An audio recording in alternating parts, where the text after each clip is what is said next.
Sports Broadcast Solutions is a broadcasting network for everyone. At SBS, we offer a professional broadcasting experience for the non-professional athlete. Just like the pros, we offer everything for you. Play-by-play commentary. A no-hitter at Kane County Stadium. 15 strikeouts, 1 walk, 1 error, and that's it. Color commentary, highlight reels, recruiting videos, and much, much more. Unlike our competitors, we zoom in on the action and always have a live scoreboard with a live time code. If you're ready to have your next sporting event feel like CBS Sports, then make sure to call Sports Broadcast Solutions today. Our phone number is 330-957-7653, or you can go online to sportsbroadcastsolutions.com. SBS, a broadcasting network for everyone.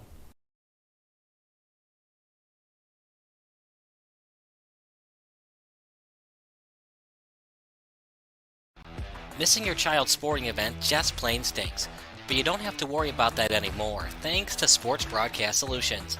SBS is a live broadcasting network, as well as covering your on-demand needs, recruiting videos, highlight reels, and much, much more. We can broadcast live to any website, and we also post as much on-demand content as you need. For more information about SBS, check out our website at sportsbroadcastsolutions.com. Sports Broadcast Solutions, a broadcasting network for everyone. Sports Broadcast Solutions is a broadcasting network for everyone. For those of you who would like to broadcast or live stream your event, or maybe make a highlight tape, but would like a sponsor to fund the event, SBS has a myriad of ways to advertise your sponsor during our broadcasts. We have commercials. We have on-air reads by the announcers. Albatross Physical Therapy and Wellness specializes in pain-free. We have graphics. And we have watermarks. Finally, Sports Broadcast Solutions can create a commercial for you or your sponsor. Whatever your sports broadcast needs, we are at sportsbroadcastsolutions.com. Check us out and become part of the digital sporting world. Sports Broadcast Solutions is a broadcasting network for everyone. We broadcast sporting events for people of all ages, including adult leagues, high school leagues, and kids. Complete with professional-looking graphics, broadcasters, color analysis, and commercials. We do pre- and post-game interviews with the players. In addition, Sports Broadcast Solutions does highlight films, including college recruiting reels, highlight films you'd see on sports news programs, and just simply highlight films for fun. Sports Broadcast Solutions also provides raw footage and live streams if you'd like. Subscribe to us and listen to our professional talk videos about relevant topics in the pro and college ranks. Whatever your sports broadcast needs, contact us at sportsbroadcastsolutions.com and become part of the digital world. Sports Broadcast Solutions is a broadcasting network for everyone. For those of you that just want raw footage of your sporting event, but no play-by-play or color commentary, you just need us to live stream video from the event over the internet. We will live stream your event on YouTube on our Sports Broadcast Solutions channel. In addition, we also have a dedicated channel on YouTube for live streaming at SBS Livestream.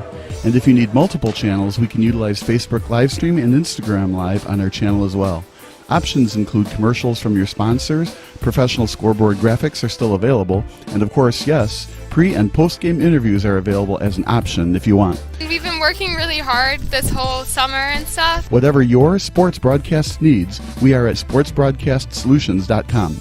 Check us out and become part of the digital sporting world.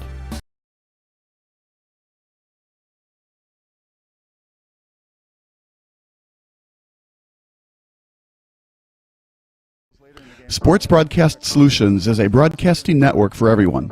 Let SBS broadcast your sporting event. We have experience and can generate excitement and permanent digital memories for your team. Tonight, that time, finally a goal for the Stampede! We have professional videographers using high-definition modern-day cameras, color analysts, and play-by-play announcers with state-of-the-art, classy graphical scoreboards to keep you updated.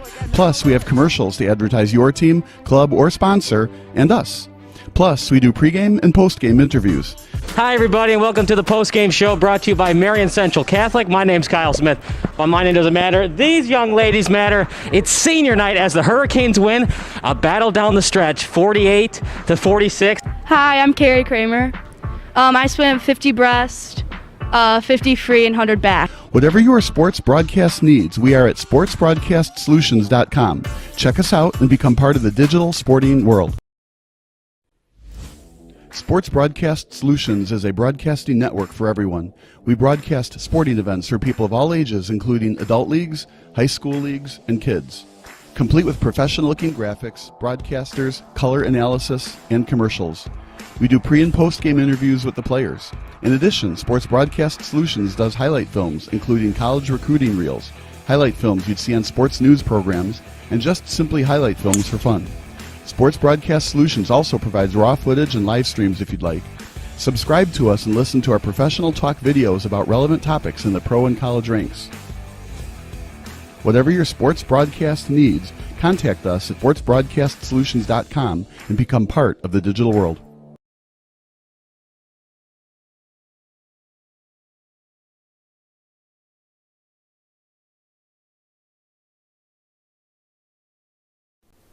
Sports Broadcast Solutions is a broadcasting network for everyone.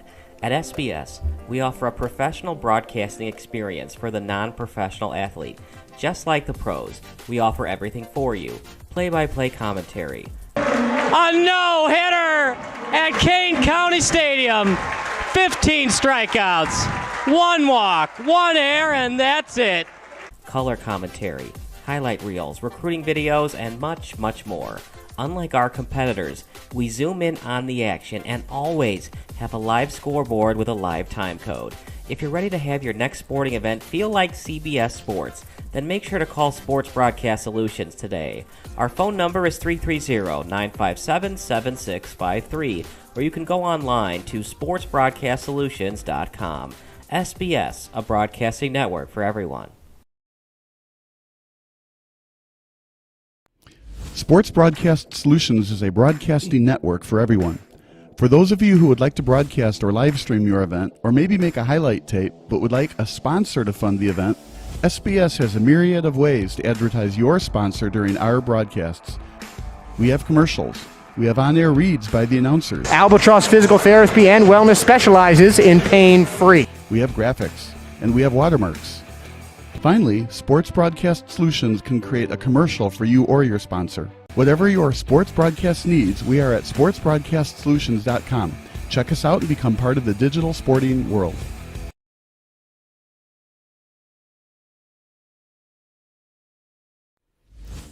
Sports Broadcast Solutions is a broadcasting network for everyone. We broadcast sporting events for people of all ages, including adult leagues, high school leagues, and kids. Complete with professional-looking graphics, broadcasters, color analysis, and commercials. We do pre- and post-game interviews with the players. In addition, Sports Broadcast Solutions does highlight films, including college recruiting reels, highlight films you'd see on sports news programs, and just simply highlight films for fun. Sports Broadcast Solutions also provides raw footage and live streams if you'd like. Subscribe to us and listen to our professional talk videos about relevant topics in the pro and college ranks. Whatever your sports broadcast needs, contact us at sportsbroadcastsolutions.com and become part of the digital world.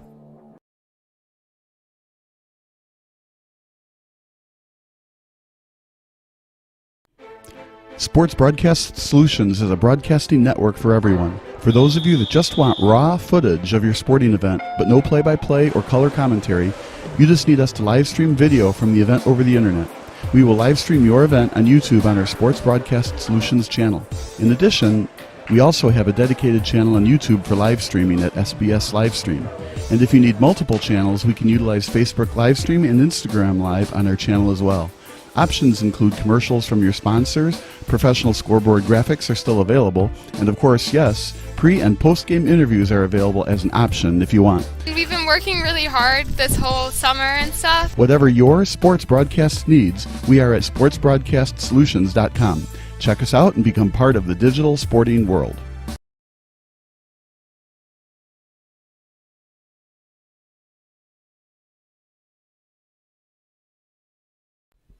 Sports Broadcast Solutions is a broadcasting network for everyone. Instead of spending hundreds or thousands with all these college recruiting sites, let us put together your college highlight reel. For just a fraction of your potential college scholarship and significantly less than these recruiting services, we got this. In addition, we put together highlight reels for teams, including high school, your club team, or travel team. My teammate gave me a great pass, and I just took it. Other team slashed me, took the opportunity, saw where the goalie was weak, and I just shot it there.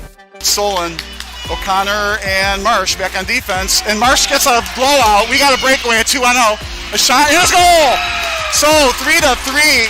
The power play was officially over.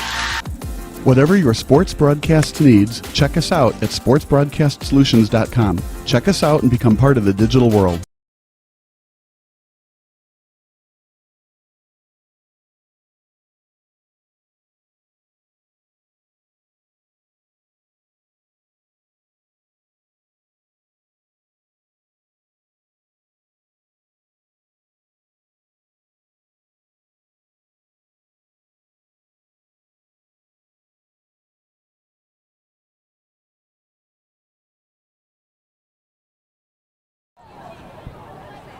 Welcome to the pregame show hosted by Sports Broadcast Solutions. I'm Clea Butler. Next to me is Bennett Academy quarterback Ryan Kubaki. Ryan, you're playing for a division title game today. What's it going to take to get it done? I mean, we've been working since November to get to this moment. You know, it's one of our goals coming this season is playoffs and win our division. And so we got playoffs, and now it's time to get that second goal done. So it's going to take 48 minutes of best effort. I mean, DePaul is a good team. They've had a great start to the season. And so, it comes down to who wants it more. And so we're going to need to want it more tonight. Yeah. As you mentioned, DePaul is a very strong team. What has preparation looked like this entire week for you guys? Yeah, so we've been laser focused. This is our best game plan. The guys, this is the best attitude. It was our best week of practice. And so I'm very excited. We've done all we can up to this point, so now it's time to show it on the field. 2-game losing streak. Obviously, you want to get back in that win column. What did you learn from those games that you want to implement today? Yeah, so those are two very good teams, top 10 state. And so that's one of those we got wash it down. And there was a lot to learn from. There's also a lot of good things that happened along the way. The scoreboard might not show that, but there were good things. So building off that and just having that mentality that next week, next thing. And it looks like it's a senior night game today. Is that correct? How exciting is that for you? Yeah, it's very exciting. I mean, being a senior, time flies. I mean, I've seen this last 3 years, and it always felt so far away, but now, I mean, it's here, and I'm very grateful. I got two loving parents, so they're very proud of me, and I'm very happy. Awesome. Well, best of luck, and thank you so much. All right, thank you. We'll be back after the break.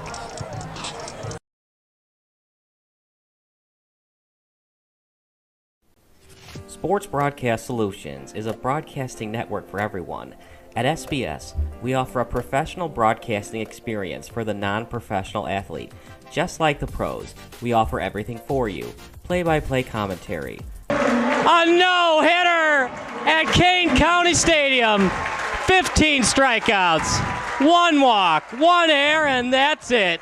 Color commentary, highlight reels, recruiting videos, and much, much more. Unlike our competitors, we zoom in on the action and always have a live scoreboard with a live time code.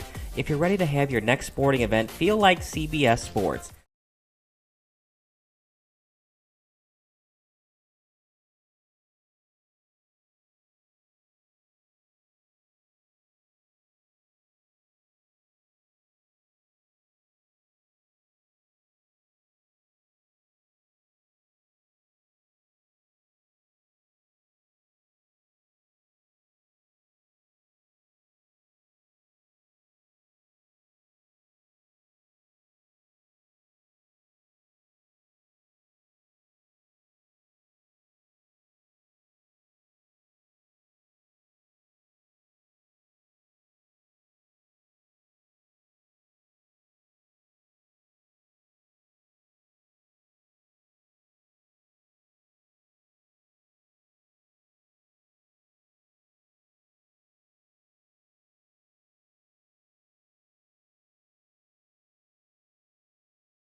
We got a fun one on tap here tonight in Lisle, the final week of the regular season. Illinois high school football. The host, Bennett Academy Red Wings, taking on the DePaul College Prep Rams. Andy Ockham, Bob Vilsele on the call here for SBS Sports Broadcast Solutions, a broadcasting network for everyone. Bob, what a good way to finish out the regular season here on SBS with an incredible matchup between two fantastic offenses. I'm struck with both teams are ranked. One is ranked 54, the other is ranked 55. So what I feel like is they should both be ranked 54 and a half, right? Yeah. This is going to be a close game, maybe an edge to Bennett because they're at home. Other than that, this is a pick-em game.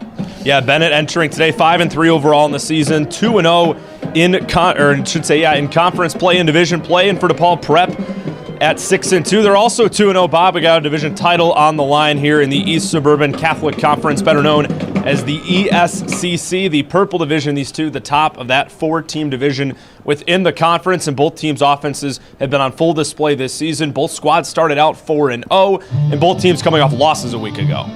And that does happen. But yes, like you said, both teams are good. They are playing for the championship. The other thing is the weather is absolutely perfect football weather. It was warm today under the sun. Right now, of course, the sun's gone. It's getting a little bit chillier, but it's absolutely perfect weather to run around and play football in.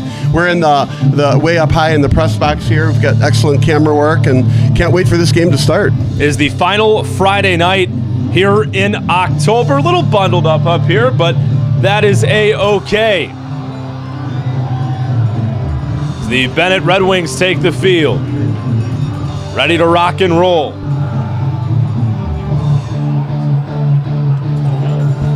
Both teams will be taking part in playoff football next week. Who will come away with that division title? We'll find out here in the next 4 quarters. Talk about Benet Academy last week on the road, a 62-14 loss to the two-time back-to-back defending state champion Nazareth Academy Roadrunners, a team that's 7-1 on the season. Naz put up 28 points in each of the first 2 quarters. They scored 6 in the third, no points in the fourth. Bennett put up a touchdown in each of the first 2 quarters, had no scoring at all in the second half. Look at their quarterback, Ryan Kubaki, connected with Luke Doyle in the first quarter, and then Kubaki got the final touchdown in quarter number 2, a keeper with his legs. It will be Bennett to receive the football to begin our matchup here tonight. So, Bob, right on cue, it will be Kubaki and friends to get the first crack at it offensively. And I always view it like this: when you're receiving the ball, right, you've actually got the lead, even though it's 0-0, because you've got the ball. And, of course, you've got the home crowd, the home everything, right? So how much is that home field advantage worth? 7 points, 3 points, in a pick-em game. A good way to close out the regular season, and we are underway here in Lisle. Returned inside the 10-yard line, out past the 20, 25, before being tackled down hard.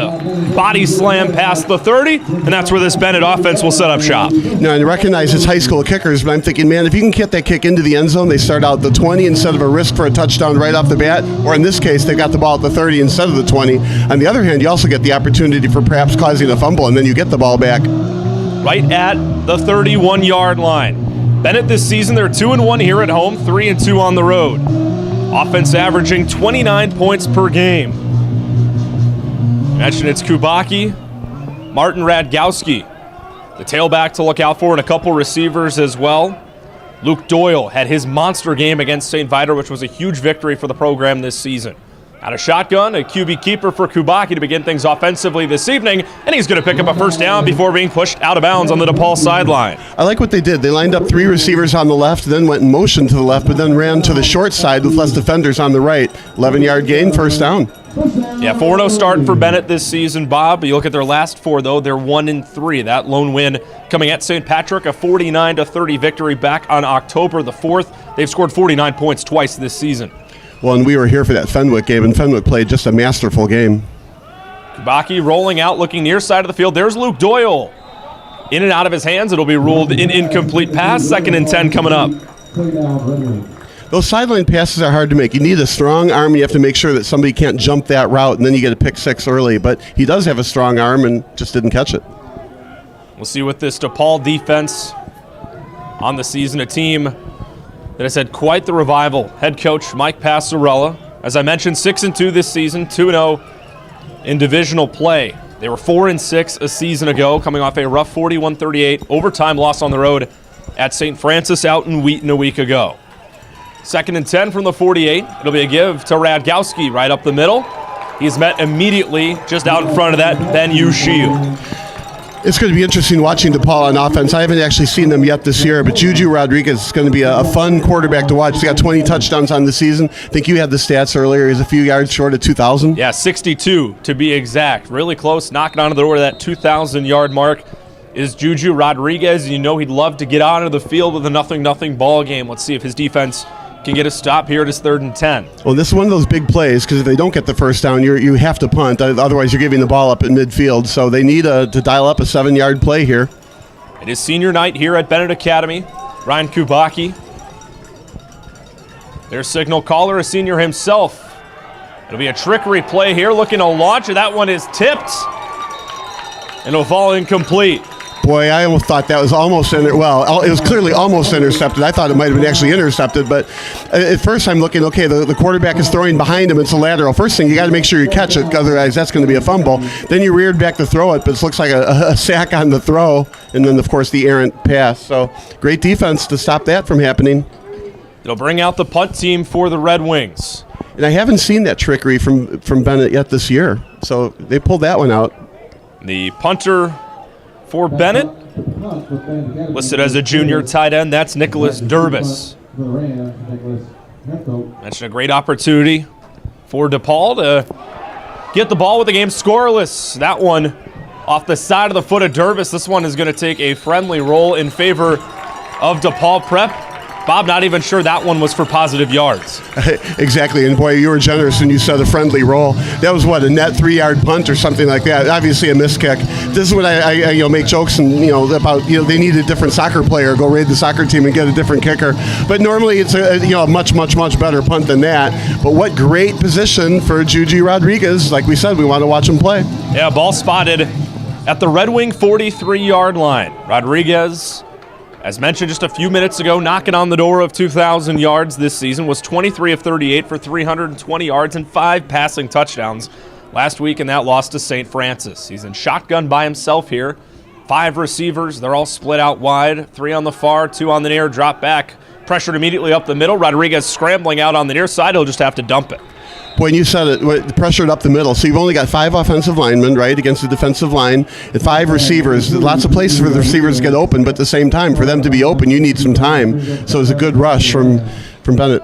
Good pressure applied there by the senior defensive lineman, 6'4", 245 pounds. That's number 99, Liam Rooney. Bennett with 4 down linemen here. 4 receivers as well. Joining Juju Rodriguez in the backfield, that's number 3, their lead tailback, Nick Martinez. Fantastic season for him as well. He now motions from the left hip to the right hip of Rodriguez. A couple of seniors leading the show for this DePaul offense, and it is a give to Martinez. Right up the gut, he's slammed down. Picks up a pair in on the stop. For Bennett, that's number 44, Dean May. Yeah, couldn't get very far up the middle. Their own 3rd and about 7 yards to go. So both defenses have been very stout on the first opening drives. Martinez has had a good season, Bob, but last week against St. Francis did a good job stuffing the run attack of DePaul. He had 9 carries for 15 yards. It sets up 3rd and long at the 46-yard line, 3rd and 8 to be exact. Clock ticking under 10.5 minutes in the opening quarter. Rodriguez, once again, escaping the pocket, clearing it through the middle. Trying to check past the second level. It is pushed out of bounds. We'll see if it's enough to move the chains. I like the play call. Again, 5 receivers, this time 4 to the left, right? So if you can find the right gap in those 4 linemen rushing, you can go a long way. And he did indeed make a first down. I didn't think he did have it at first, but the chains are moving. First down, nicely designed to play. Now that's something clearly Bennett's going to have to be concerned about going forward. You're going to have a middle linebacker or somebody there to spy that run. And it helps when you have a quarterback, right, that can extend the play, a dual threat, so to speak. This season, 2 rushing touchdowns for the quarterback of DePaul. Man in motion here. It will be a handoff to Martinez. Yet again, pounding it right up the middle. Picking up a handful on first down. You want to get that yardage on first down, so second and short and third and short. So here we're talking about, what, 2nd and 5? Now, they can keep the ball on the ground, but they have a prolific passing attack, so anytime they're second or third and short, that passing attack with some play action can be deadly. Got a high-octane offense when you're looking at their receiving room. For DePaul, you look no further than the senior Braden Peavy. 49 receptions, 801 yards, 8 touchdowns on the season entering this evening's contest. Looking out on the far side, it'll be dumped off. Pass falls incomplete, in and out of the hands, and some pushing and shoving after the play. Wanted to make sure he tackled him even though he didn't have the football. I like that play design. That's that screen up the middle. Again, 4 receivers, that's that same setup, right? 4 receivers to the left, 1 to the right, and then they pulled a screen pass over the middle, but it was well sniffed out, probably because they ran it earlier and they did have a middle linebacker there to spy the play. Intended receiver was number 21, the junior wideout Connor Bearfield. It is 3rd and 5 from the 26-yard line. Chance here for the Rams to convert yet again on 3rd down. And we got some movement here on the offensive line prior to the snap. Yeah, I've talked about this before. I don't like when the offensive line is in a coordinated motion, lifting up to go hear the play call. Oftentimes, the defense then jumps offside because they see all that motion. I think the rule has to be you're just not allowed to all jump up at the same time like that and cause the offsides. But nonetheless, they got the 5 yards and the first down. They'll take an easy way to move the chains. We talked before we went on the air how similar these offenses are, Bob. 29 points per game for Bennett. 30 points per game on the side of DePaul College Prep. First down on the fresh set of downs. There is Peavy on the near side, trying to get past his main one-on-one defender before being wrestled down by a few members of that Red Wings secondary out of bounds.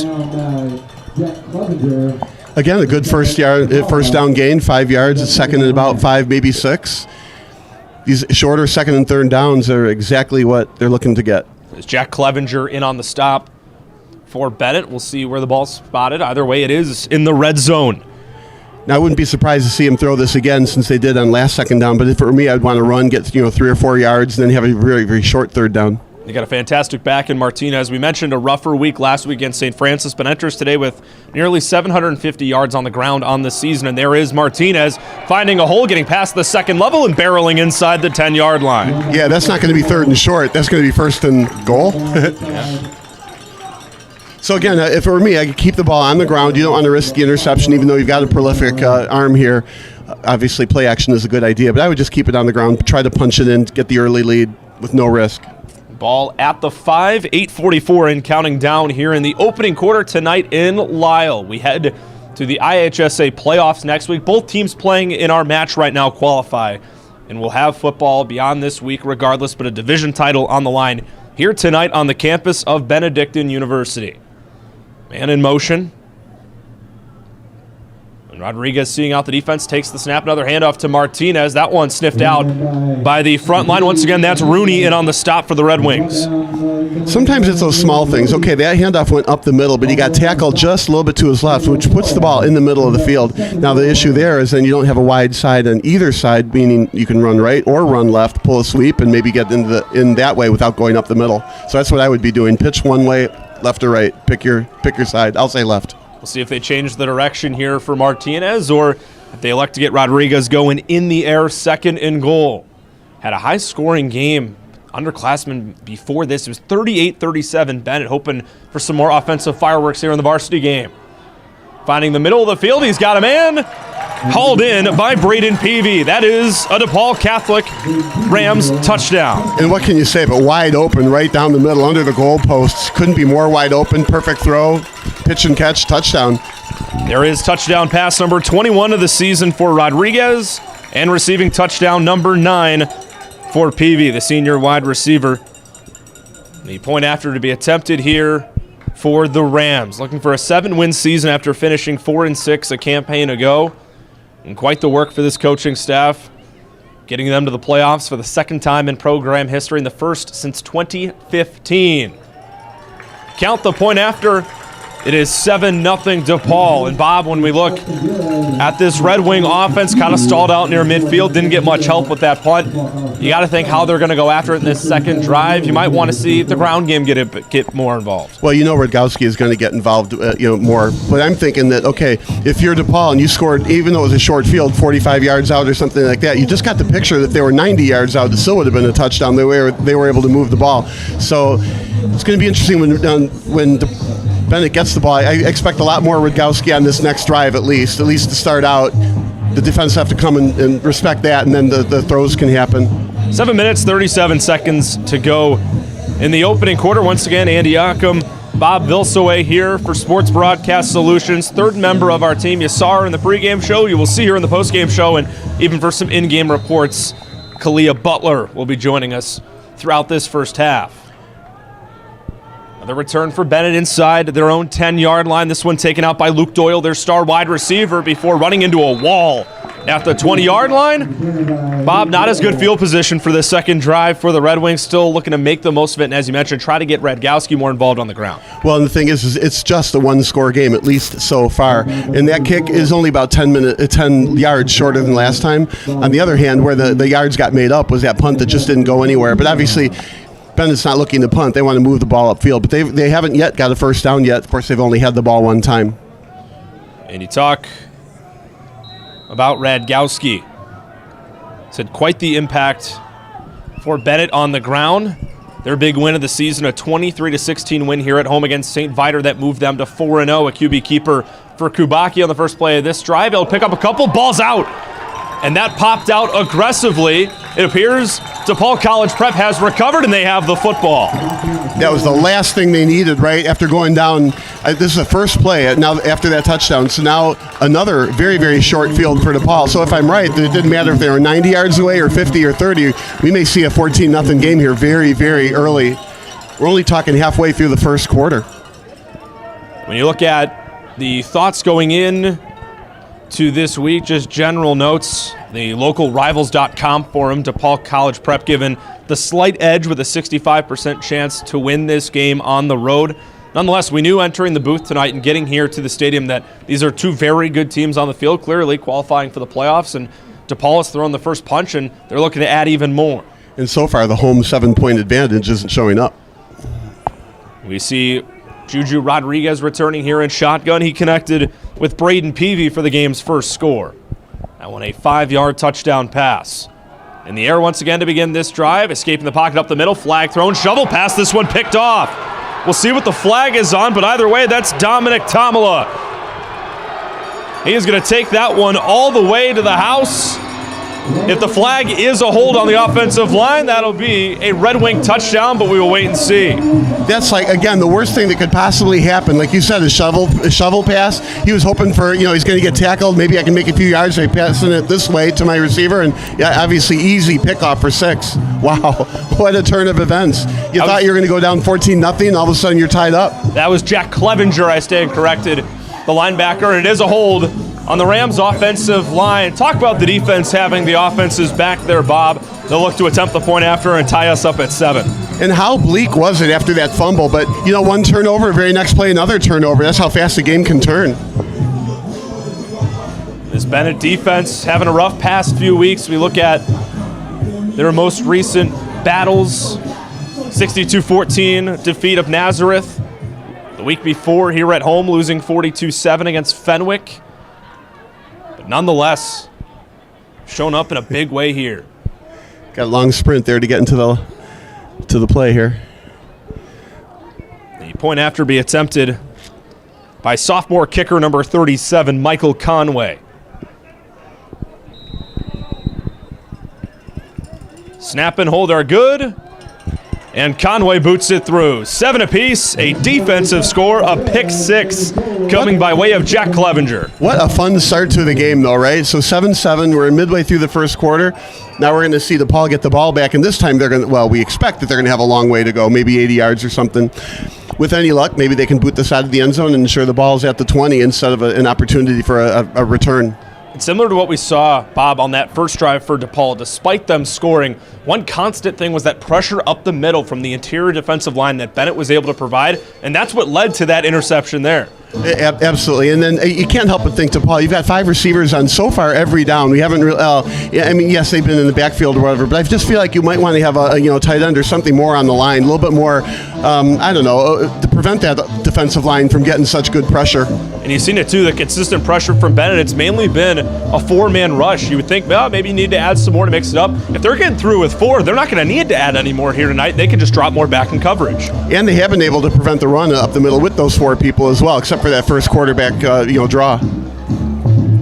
And it was so it's interesting to see how the game has evolved and the adjustments that get made. Usually the adjustments that get made are at halftime, but it almost feels like the game's getting adjustments already early in the first quarter. Back-to-back plays from scrimmage offensively with turnovers. A fumble on the Bennett side, the quarterback Ryan Kubaki, and then a pick 6 collected for Bennett the other way. This kickoff, a firm, stiff arm thrown past the 30 and being tackled down by a slew of Red Wing defenders out near the 40-yard line on the return there. That was the senior wide receiver, number 7, Nicholas Haithcote. That's another one that has to make a highlight film. Talk about a firm, your word, stiff arm. That was that did the trick. So after that, he got, 10 or 15 more yards? Yeah. And paying dividends, and it's a really good starting field position for Juju Rodriguez and friends, the senior. And you look at what I love about some of these rosters that we get printed out from certain schools is their grammar, school hailing from Kenwood Academic Center. Looking to get this offense right, scoring that touchdown, 5-yard toss to Braden Peavy. Obviously, a turnover generated by Bennett. They're going to look to take the lead here. A lot of highlights. And that sequence of the INT and kickoff only chewed off 34 seconds on our game clock. Rodriguez out by himself, and it'll be a give to the tailback, Nick Martinez. Able to pick up about 4 yards on first down. And again, DePaul is very good on first down. They seem to pick up 4 or 5 yards, get the halfway to the first down marker. Then it's second and short and third and short. It's easy to keep moving those markers. Right out in front of midfield, Martinez joins Rodriguez in the backfield. And some movement again on the line. You saw original frustration from the Bennett defensive line. However, some signs are pointing to DePaul, but Bennett was originally right. As an offsides call, and it moves the ball into Red Wing territory. That's what I like about these broadcasts. You can go to YouTube and back it up and see what actually did happen. It might have been procedure. Once again, 4 being thrown at the line for Bennett. Martinez motioning out. It will be another handoff right up the middle through the right side, getting into the second level, keeping those legs churning as he falls down right out in front of the Red Wing 40-yard line. Well, now, except for that turnover, though, DePaul is absolutely able to move the ball. Here again, the chains get moved forward, and it was, again, on the ground. So I think DePaul is going to be confident they can continue to move the ball. Obviously, Bennett's going to continue to hope for turnovers and, of course, for their offense to come alive. Yeah, despite that turnover, Bob, and you mentioned it, so many different ways they can move the football. They got Martinez on the ground. You got Rodriguez, your quarterback, who can extend plays, and there's a plethora of receivers you can go to as well. It's 1st and 10. Man in motion, that is Peavy. They're out of the Wildcat formation. This one right up the middle, and a productive play here on first down, and we will toss it over here to our field reporter, the third member of our broadcast team, Kalia Butler. Kalia, what do you have for us? Yeah, so I was on the Bennett sideline, and the overall message from the coaches so far has just been keep applying pressure, not letting them get down after that first touchdown by DePaul. Obviously, they responded, but head coach is just saying keep applying pressure and making those last-minute adjustments when necessary, focusing a little bit less on the play that was drawn up and reading the DePaul defense, which has been really good overall in this entire season, making those last-minute adjustments so the offense can flourish. Awesome. Thank you so much, Kalia, and some good response there from Bennett, obviously, on that pick 6 as well. As Bob Vilsoy joins us back here in the broadcast booth. Bob, a little bit of a different look offensively. These last couple of plays for DePaul going out of the Wildcat formation, and it's been productive. They're inside the 30-yard line. Well, it gives Bennett a lot more to think about. Before it's been like that 5-receiver set, wherever the receivers are, 4 on the left, 1 on the right, maybe 1 in the backfield, but only 5 linemen. But obviously the Wildcat makes it different. And here we go, 1st and 10. Ball spotted at the Bennett 28. Juju Rodriguez by himself in the backfield has 5 receivers split out wide, looking far side of the field That one just a bit wide. Intended receiver, the junior Matthew Osterman. And I think that was a little bit of a coverage defense, right? First off, they're a little bit skittish on that defensive line coming through, so he had to throw the ball quickly. The receiver really wasn't open, wisely threw it down and to the left where nobody could get it. Looking at Osterman, 4 catches, 43 yards last week against St. Francis, a matchup in which DePaul was down 21-14 out of the half. They responded with 3 touchdowns in the third quarter. 2nd and 10. And joining Rodriguez in the backfield, that is Nick Martinez. The 1-2 punch in the run game for these Rams in the 2024 season. Still looking over to the sideline, head coach Mike Passarella barking out orders. I like it when you look over the sidelines, you see those big posters, like 4 different posters. You get, a musical note, an animal. Man in motion, give to Martinez, slips a couple of tackles, and a spin move as well, getting extended beyond that second level.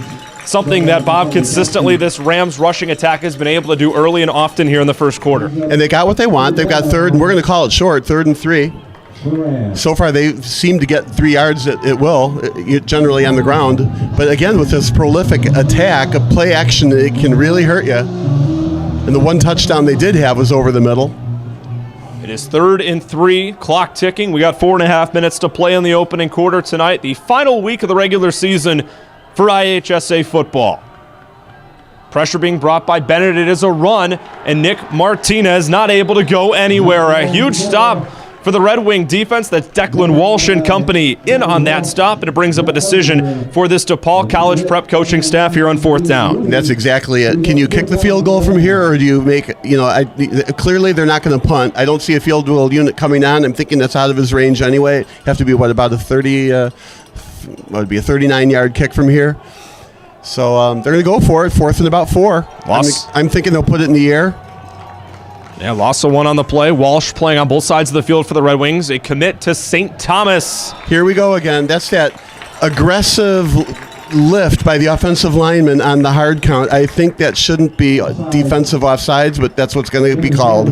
I just don't like that play. I think there needs to be a high school rule change to prevent that from occurring. But a great time for it. Yeah, and obviously DePaul will take it, but as broadcasters up here, Bob loving the big moment. That was a huge play, or what could have been a huge play early here in the first quarter. Instead, an easy move of the chains for this DePaul offense. And Rodriguez, he's got his main receivers on the field. A high snap, able to corral, looking middle of the field, scrambling out on the far side, being chased by Walsh, slinging it to the back quarter of the end zone. That one out of the reach of Braden Peavy. That was a running to the left. He had to throw it back to the left as well. It's just a hard throw back across your body. Peavy was open, but you have to have a pinpoint pass on that. When you're running that fast to your left, it's real hard to plant that left foot to get the arm around. So just incomplete, 2nd down. I'm still back on that that offsides play for the first down. What a perfect time to run that little gimmick, I'll say. We've had that a few times already here in the first quarter where sides have been jumping and it forces an automatic first down, whether it's been 3rd or 4th down. Rodriguez yet again, a 2-step drop, looking near side of the field. Pass originally completed, but after a hard hit, that's Jack West who had originally hauled it in. It falls incomplete. There's Dominic Tamala in on the slam. That was well said. He actually caught it, right? And then he got plowed into by the defender, and that caused him to drop the ball. But you have to catch the ball for longer and actually establish possessions. That's why they're not calling it a completion. With that incompletion, it's 3rd and 10 at the 17. Clock stops at 3:21 to go here in the first quarter. This is another one of those big plays. You probably got to stop them twice here. Those 4-down territory, I would say. I was going to say, Bob also could see a run here, wanting to set it up, but that 4-down territory potentially in play. They'll elect to pass here, scrambling out to the far side.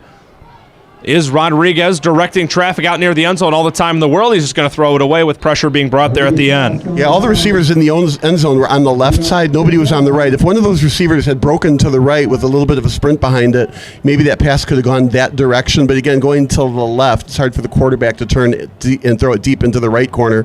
So wisely, like you said, throw it out of bounds. But 4th down, they're going to get another crack at this. It appears they're going to bring out the field goal unit. Is DePaul. Yeah, I'm a little surprised. So let's see, where is the ball? At the 24, so it's a 34-yard kick. All right, we'll see. It is the sophomore number 81, Emmett McHugh. A chance to give the Rams the lead right back after they scored the game's opening touchdown on their first drive. Snap and hold are good, and McHugh with the right. This one is wide left. So Bennett held. That's the old defense. That's what they say. You bend but don't break. Well, they bent, got the ball down just a little bit out of his range, 34 yards. I think, though, it wasn't out of his range. It was just, unfortunately, off to the left a bit.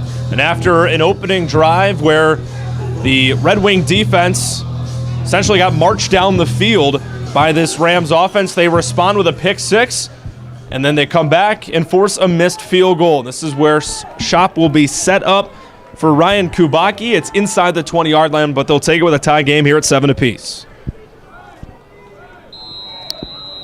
Clock now rolling on that whistle, nearing the 3-minute mark in the opening quarter. Kubacki motioning a man to the slot out on the far side. Be a fake handoff looking for a quick pass. There's Luke Doyle on the reception. He's able to bang off a couple of bodies, head out near the first down marker on the DePaul sideline. Yeah, they're going to give him the first down on that play. That short pass to the right, wide open. That's been set up with some really good running by Bennett. And Doyle has had some highlight plays this season. You looked at that St. Patrick game, had an 80-yard connection for a 6-point play, as they like to say in football, from Kubacki to Doyle.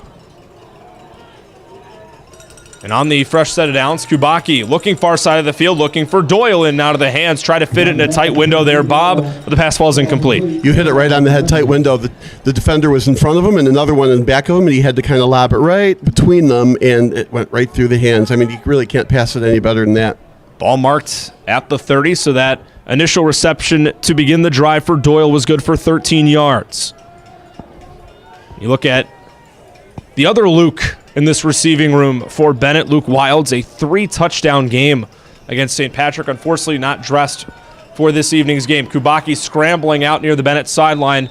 Lucky to have grabbed a few yards there as the pocket collapsed on him almost instantly. Yeah, he did turn the corner pretty well, but he only picked up like 2 or 3 yards. But I felt like he was running for his life. He was a fast guy. He was getting chased. So now you're on the left hash, so it's third down. You need to get 9 yards for a first down. The wide side of the field is to the right, so what I'm thinking is going to be roll out to the right and then try to get more of a slant. Some receiver who's going to be in motion while he catches the ball, not comes back to the quarterback. Because if it comes back to the quarterback, you're probably going to be too short for the first down, and you got to punt here if you don't make it. 1 yard picked up on the play. It's 3rd and 9 at the 31-yard line of Bennett. Kubacki with 5 being brought here for DePaul, scrambling through the pocket, going to take it himself, embraces contact, but stays on his feet. That's a first down and more for the Red Wings. Nearly dodging another tackle, and Kubacki is taken down out near midfield. A fantastic play for the Bennett signal color and a massive first down here in the opening quarter. I thought that was a great open field tackle initially, and then he got out of it. That would not have been a first down. It would have been a punting situation there. Somehow he got out of it and continued to go. And he looks over. Obviously, you can imagine with DePaul's quarterback, Juju Rodriguez, having some running action in his game. Ryan Kubacki says, all right, what you can do, I can do better. It's the clock rolling at 2.5 minutes to play here in the first. And what we haven't heard is Radgowski. And we'll see if he gets involved here. Does not. A fake. Looking for the deep ball again, pushing off Doyle. Thought he had hauled it in. Either way, on the sideline, pass falls incomplete to bring up second down. A little push-off never hurt anybody, but he saw it first, pushed the defender out of the way, made the catch, but sounds like, or appears he was out of bounds, but that was close. That's one that you would want to play back, and did he have 1 foot in bounds perhaps? We talk about, Bob, the running game, looking for Radgowski. That's not even him out on the field right now. That is number 21, Joe Salvino, the junior running back to the right of Radgowski. Should say to Kubacki. Thinking about Martin Radgowski, though. Declan Walsh, Brendan, is a good blocking presence as well. And there is the give to Salvino. He's able to get it past midfield around the 45, setting up a third and much more manageable for this Red Wing offense. Well, and what that allows, they can run or pass in this spot. So they can get another play just like that. It was six yards gained on that play, so all they need is 4. Or a play action up the middle. And again, we can run or still pass. You've got a run-pass option here. Ask and you shall receive. Checking out Joe Salvino. There is Martin Radgowski checking in to the Red Wing backfield. So I think now that you're finally on DePaul's side of the field, you can get 2 runs in a row. In other words, you're in 4-down territory here, I'm thinking. It is 3rd and 5. And there is the handoff to Radgowski, looking out on the left side and churning his legs just near that first down marker. It'll be close, Bob. Yeah, I think they're going to give it to him. This is high school football, and we comment about this all the time. You get close to that first down marker, nobody measures it, and somebody's not going to come out with a playing card and see is there some space between the marker and the ball. So this will be a first down. You're at the 40. So again, just saying, you feel like you're Bennett, you're in the lead, even though it's tied at 7-all. You've got the ball in their territory. Doing a great job this game. That pick six sure changed the complexion of this whole game. Ball placed right at the 40-yard line. 70 seconds to play in the first. And we'll see if Luke Doyle continues to see a lot of action here for this Red Wing offense. Man in motion from the far to near side of fake. One-on-one coverage. Doyle, that's exactly where Kubacki is looking. Luke Doyle. Pass falls incomplete. Almost went out and got it with his left hand. Good one-on-one coverage there on the far side of the field. Yeah, that was a nice pass break. It was a double move out to the outside and then up the field. The throw had to happen before the double move was actually made. So you're counting on the cornerback watching the receiver, not the quarterback. Anyway, it was a perfectly thrown ball and a very, very good breakup. 2nd and 10 now. But I like it when they throw deep like that because that opens up the shorter passes, the shorter slants, things like that where you throw it and you run after catch. It brings up 2nd down. Clock stops 52 seconds. Quick action here on the near side of the field. Cast complete near the 35-yard line. That's Ben Albert. I like these 5-yard chunk plays, right? So now it's 3rd and another 5. So again, it's somewhat short. You can still run. It's 2-down territory. So even if you don't get the first down on a run, you get a second try at it, or you can still pass.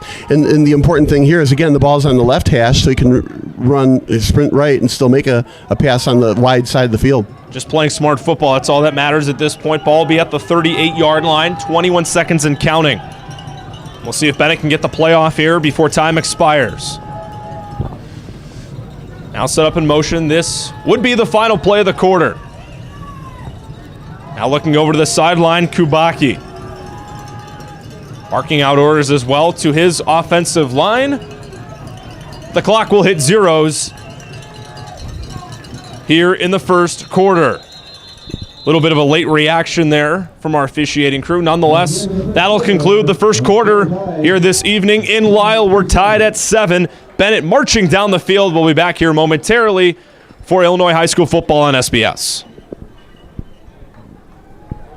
Missing your child's sporting event just plain stinks, but you don't have to worry about that anymore. At SBS, thanks to we Sports offer a Broadcast professional Solutions. broadcasting SBS experience is a for the live broadcasting non-professional network, athlete. as well as Just covering like the your pros, on-demand needs. we offer everything Recruiting for videos, you. highlight Play-by-play reels, and much, commentary. much more. We can A broadcast live to any no-hitter website. at We Kane also County post and request Stadium. on-demand content 15 For more strikeouts, information about 1 SBS, walk, check 1 out our error, website and that's at it. sportsbroadcastsolutions.com. Sports Broadcast recruiting Solutions, videos, a and broadcasting much network more. for everyone. Unlike our competitors, we zoom in on the action and always have a live scoreboard with a live time code. If you're ready to have your next sporting event feel like CBS Sports, then make sure to call Sports Broadcast Solutions today. Our phone number is 330-957-7653, or you can go online to sportsbroadcastsolutions.com. SBS, a broadcasting network for everyone. Sports Broadcast Solutions is a broadcasting network for everyone. For those of you who would like to broadcast or live stream your event, or maybe make a highlight tape, but would like a sponsor.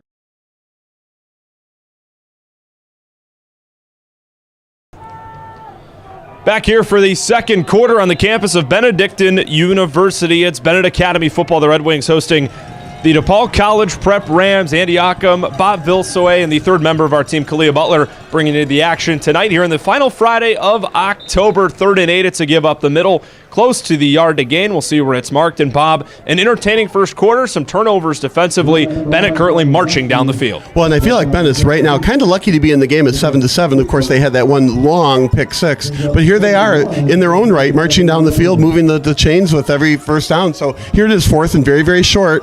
So I think they're going to keep it on the ground, but this is another one of those big plays of the game. Starting to get Martin Radgowski involved. He gets the handoff yet again, plunging up the middle. Plenty there to move the chains and collect a Red Wing first down. Well, that was the right guy to hand it to. Plowed through the middle, broke a tackle, fell forward, got the first down, and another set of downs. So again, Bennett, now I jokingly say they're in the lead with the 7-7 tie, but they've got the ball only, the 28-yard line, controlling it, moving the chains. They're doing a great job against DePaul today. you're just joining us, DePaul getting the scoring started on their opening drive. A Juju Rodriguez 5-yard touchdown pass to Braden Peavy. Juju's 21st touchdown pass in the season, Braden's 9th receiving touchdown.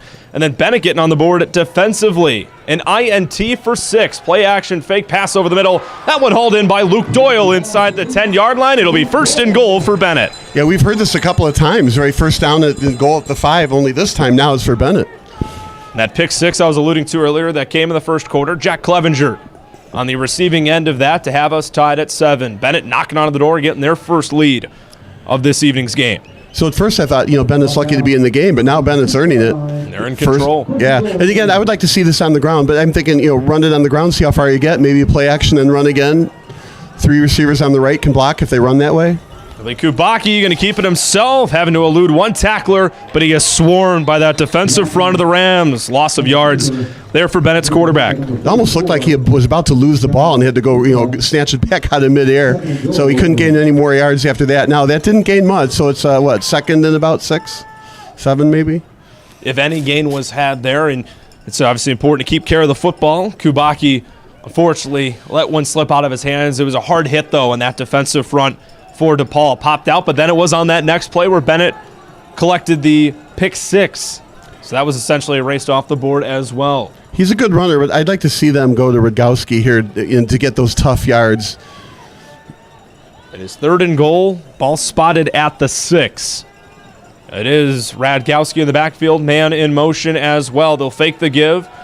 And rolling out on the far side, Kubaki going to keep it himself, running out of room, and they'll just have to dump it and toss it away. Oh, another tough call. Do you take the 3 points or do you go for 7 here? If you get the 3 points, you're always going to be wondering. You're leaving 4 points on the table. If you go for it. And we're waiting the decision here. It depends on the confidence of your kicking team. The kicker on the Bennett side, it is the sophomore number 37, Michael Conway, but it appears the offense will stay on the field. Did I count wrong? It's 3rd down? It is third down. Yeah, it's 3rd down. Okay. I counted wrong. I thought it was 4th down. Our apologies to those back at home. We had it as 3rd down up here. And here we go. Now the real 3rd down. Pass completed on the far side of the field. That is Radgowski, who's into the end zone for a score. Flag thrown on the field. We'll await to see the call out of whistles, though this one could be coming back, Bob. Holding on Bennett. Oh, what a shame. So now it's 3rd down and 17 or so to get this touchdown. Guess you got one crack to hit it into the end zone and then kick that field goal. You're not exactly in 4-down territory when you're 17 yards from a first. And as the old saying goes, it appears it'll be 3rd down in a country mile. Right. We'll see where it gets backed up to exactly on that holding call. It was a good play design, though, Bob. You like what you see there. Getting Radgowski, just finding a way. And I always say that with your best players, especially, if you could just get them in open space with the football. It doesn't matter how you get it to them as long as that can be in play.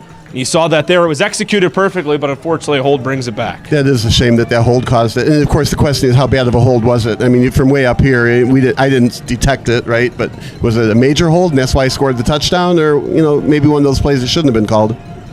Ball after the penalty, spotted at the Ram 15. Kubaki dropping back, escaping through the pocket again. Pump fake, trying to find something in the corner, but instead is met at that 2nd level near the 10-yard line. It brings up 4th down. And I like what DePaul is doing. They've got a middle linebacker over the middle just in case Kubaki does decide to take off. And it's hard to get past that spot. He's just as quick in his own right. So 4th down, looks like a field goal attempt.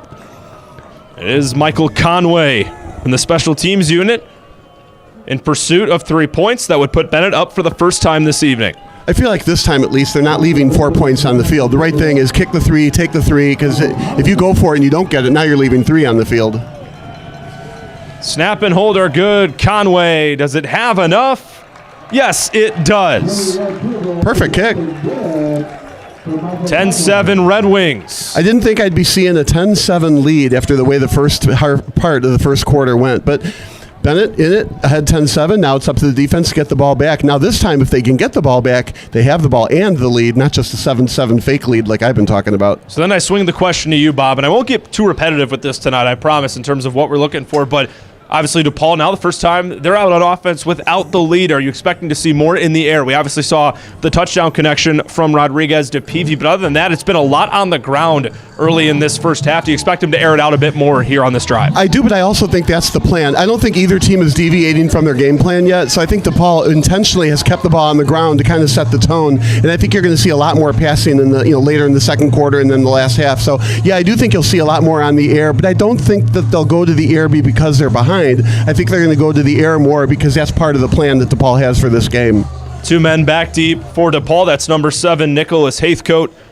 Another one of their key receivers, a senior who we haven't called out yet tonight. That's number 85, Justin Sterner. After his completed field goal, Michael Conway will send it away. It is in the direction of Sterner, or I should say, that is Haithcote who will take it out. Out past the 20. Rotating from the near to far side of the field, pushing defenders aside as well in between the 30 and 35-yard line, which is where this drive will begin for DePaul. And that kickoff is important because if you can put it into the end zone and push them back to the 20, they've got to go 80 yards with no chance for a good return, for example, this one or a touchdown. So that's like a 15-yard gain because you can't kick it into the end zone. So the ball's at the 35, 65 yards to go to tie or take the lead. 8:43 to go in the first half. Obviously, we'll have whole second half of action as well, and like we had in the pregame, we'll have a post-game interview as well with Kalia Butler. Had her come up as well for a report in the first quarter, expecting her to make the walk back up to our press box here for a second quarter report as well. I like it when she comes up for those in-game reports. Oh yeah, yep, does a good job. It was good to get the insight there from the Bennett sideline, staying after it despite the opening drive touchdown for DePaul. They were able to get a defensive score themselves. It's kind of like giving a microphone to the coaches on the sideline to hear what they're talking about or thinking about. We're up here, and she's able to be down there and give us some insight. First play from scrimmage here on this drive, a give up the middle to Martinez, runs right into that second level of the Red Wing defense. DePaul is doing a great job on first down. Yet again, 5 or 6 yards on that first down play, making it second and short. And I think that's one of the reasons DePaul's kept the ball on the ground because they haven't been successful on first down. They haven't had to pass to get the first down. Dean May, yet again, in on the stop, one of the key linebackers for Bennett. And they'll stay on the ground. Here, second and medium, getting it closer and closer to that marker, and they will move the chains, a quick motion of the chain gain. So 2 runs to Martinez and a fresh set of downs for the Rams. And you can tell right away it's a first down. The line judge over there stops the clock because on all first downs the clock stops, and then the chains are going to move.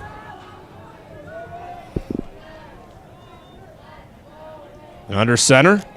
Whoops. Rodriguez lost the ball. This is going to be incomplete, though. It was originally fallen on by Joe Rohde, but it appears, as you said, Bob, it'll be an incomplete pass. Yeah, every time that kind of a play happens, though, you got to go jump on the ball anyway. You just never know what the referees are going to call, right? And then, they think about it later, and, oh, that's a fumble. Who's got the clear recovery? Sometimes, especially in the pros, you see that happen, and nobody picks the ball up. And you got to train your defenders, especially, to go pick up those loose balls, even if the whistle is blowing. Go get the ball. You just never know nowadays, right? And it'll bring up second down. And maybe it was a wise, kind of like an attempt at tucking the ball. I mean, if he throws that ball and goes pick 6 the other way, that doesn't work. So probably a wise throwaway. Second down. We'll see if they go back to the air here. Rodriguez instead. A handoff on the right side to Martinez, able to evade the defensive lineman in front of him and get a healthy gain here on second down. Yeah, got the 5 yards they look for on first down, so that was a good job. So it's 3rd and 5, so an incomplete pass and then a run instead of a run and then an incomplete pass. But now this is key, these 5 yards. This is another one of those big plays among many big plays. I mean, not like the biggest play of the game, right? But you don't get a first down here, you got to punt. 3rd and much more manageable, as I like to say. It'll be 3rd and 4 to be exact. Ball at the 30 of DePaul. Remaining out of shotgun, 3 of the 4 receivers are out on the far side. Another handoff to Martinez. Martinez bouncing it that way. Met in the secondary. Jack Getz, the junior safety, was there to make some contact just in front of that first down marker. Now, we're kind of in the Bob Uecker seats, but it did not look to me like he made it. Let's see what they do. They are calling it a first down. See, it's a generous spot, but we're in Bob Uecker seats real far away and at a tough angle, but they got the first down. First time we've called out some of the secondary names for this Bennett Academy defense today. Getz was there to just apply some pressure and a strong hit on the tailback, but it wasn't enough to prevent him from moving the chains. All at the 34-yard line. We're under 7 minutes to play in the opening half. Bennett brings forward. It'll be a keeper for Rodriguez. Swings it out west, the completion out near the 40, and a gain of about 5 here on first down. And this time they threw on first down. They haven't been doing a lot of that, but last couple times now they've thrown on first down. Still got the same 5 yards, was through the air on the ground, but it's still 2nd and 5. DePaul is terrific on first down. And I think both of these teams, you describe them, and this is the perfect way I loved having them describe, Bob, as chunk plays. Both offenses, especially here in the second quarter, have done a fantastic job picking up those intermediate yards, the yards that often are overlooked. It just seems like 5 yards is the play of the day. Every time they go, it gets marked 5 yards forward. Haven't seen that big play down the field yet. I mean, heck, the only offensive touchdown we have is a 5-yard score. So it's almost fitting so far here in the first half. Screen pass on the outside, completed to Haithcote. And he's able to get a solid gain there. So that time a 10-yard gain. So they put 2 quarters in the machine and got 10 yards instead of 5. This looks like it's coming back for some reason. Flag on the far side of the field, as you mentioned, kind of in our blind spot, Bob. We'll wait to see the call. Is a Bennett lead. Well, it's only fair that it would be a holding call, right? Well, I don't know what they did call, but because there was a holding call at the other end that prevented the touchdown from going in, so well, there it is. Holding. A tough 10-yard penalty to take there for the Ram offense. Right. So as I said, it's a spot foul, comes back, 2nd and 9. It's a 1-yard gain. And we'll see if they go back to the ground here with Martinez. 2 receivers on each side here for Rodriguez. It is a give. Instead, that's Haithcote in the backfield, barreling right through a man. And putting it short into the yard to gain. And that's what happens when you continue to run, right? So those 5-yard chunk plays, that's, 6 or 7-yard chunk play, right? That gets the defense tired. Also, they're not necessarily running up the middle, and that means the defense has to run left, run right. They get tired going both sides of the field. Now, 3rd and short. But another one of these small, big plays in the game, right? You're 3 yards away. You need a first down. If you don't get it, well, maybe if you're a yard away, you make it. But otherwise, it's a punting situation. Just about 8:45 here in Lisle. Was a 7:30 scheduled kick tonight. Had a very entertaining, highly offensive underclassmen game. 38-37 was the final. Bennett defeating the Rams. And the appetizer for tonight is senior night as well, so some of those pregame festivities moved our kickoff back, but that's all right. We're having a great time here at the Village of Lisle Sports Complex. That give on 3rd and 2 is not going to be enough, and here comes a decision for this DePaul coaching staff. You couldn't have said it better. You know, the decision point, 4th down and kick or go for 2 yards. It looks like they are bringing out the punt team. But you were talking about that JV game, that 38-37 game. That was fantastic. Yeah. I mean, we were able to at least live stream most of it. We got here and set up pretty early to make sure everything was working, so we live streamed, at least some of that game to you at the end. It was a really exciting, big comeback. And a lot of action through the air as well. 40, 50-yard completions from both offenses. It was great for the fans as well, similar to, like you mentioned, us arriving early and setting up. The fans that got here early, they got a bit of a show prior to the varsity game here tonight. Clock continuing to roll as well here in the second quarter. Yeah, I like playing here, or at least announcing here, right? You always look, it's a big stadium, it's a college stadium, it's a perfect home facility, but there's a lot of fans here all the time. It's a great place to play. The returner for Bennett is a fake punt. How about that? They snap it to the up man, and that's going to be enough for a DePaul first down. Some trickery. I did not expect that, but now remember the trickery earlier, the flea flicker pass that got broken up. But here, the trickery on the punt got the first down. That was a good spot on the field to go for it. It's midfield at least. Everybody thought they were punting. I thought they were punting. That's hiked not it to a good sign to see, Bob. Oh, yeah. That is Martin Radgowski. Of all people. Down at midfield. He was holding his knee, that right knee. Unsure of the severity of the injury. Well, that's what happens sometimes when you hike it to a big guy. And Radgowski is trying to prevent that first down. Hasn't gotten up yet. No. It is on the lower body. We'll see, and maybe that's something as well that Kalia Butler can come back to us with a report when the time is right, as Martin's able to hobble off the field a little bit on his own strength there. That's good to see from the young man and their senior tailback. Yeah, we'll hear about it soon, I'm sure.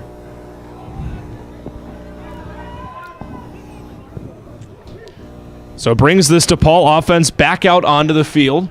And ball spotted at their own 47. Chance for them would originally look like getting even more momentum, Bob, back on the Red Wings side, them getting the ball up 3 points with under 4 minutes to go in this half. Instead, the drive continues for DePaul and their quest to snatch the lead right back that they had gotten early in the first quarter.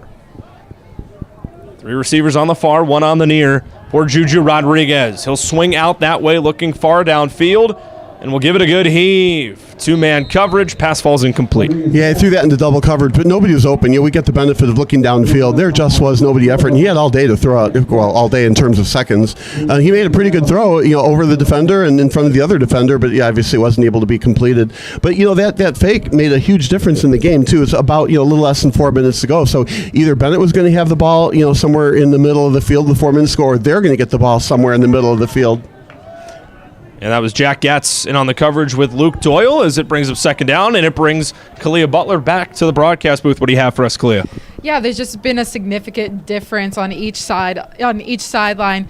Bennett has come with a lot of energy. All the players on the sideline are just really amping each other up. I went over to DePaul's side, and you can just tell they're not really into it right now. A lot of players just kind of yelling at each other, saying, hey, keep your head up, keep going. But there's definitely a lot of energy coming from the Bennett side, and all of them are saying they want it bad. And rightfully so. Thanks, Kalia. It is their senior night. It is their final home game of the regular season. And as Bob mentioned as well, Bob joining us back, Bob Vilsele, Andy Yackham here for Sports Broadcast Solutions, a broadcasting network for everyone. A beautiful Friday night for football. And Bob, the energy as well. You mentioned it. We're in a college stadium, and although it may not have the capacity that one would expect, there are still a lot of people here for the final week of the regular season. Well, and that in-game report is intriguing to me. The DePaul players are yelling at each other. That's an interesting direction for the energy go, especially as a college coach. I'm like, no, you need the Bennett type of energy. You need to be focused. It is 3rd and long. 3.5 minutes to play. 3 men on the line defensively for Bennett.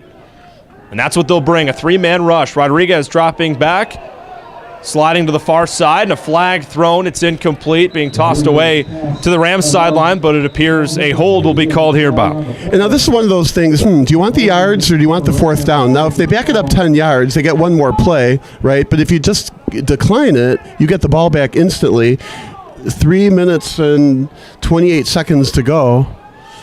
It looks like they're taking the yards. They're going to give this Rams offense another shot here. Interesting decision. We'll see what comes of it. And here comes, nope, they're not. They're declining it, and they're going to take the punt, and they're going to get the ball back with 3:28.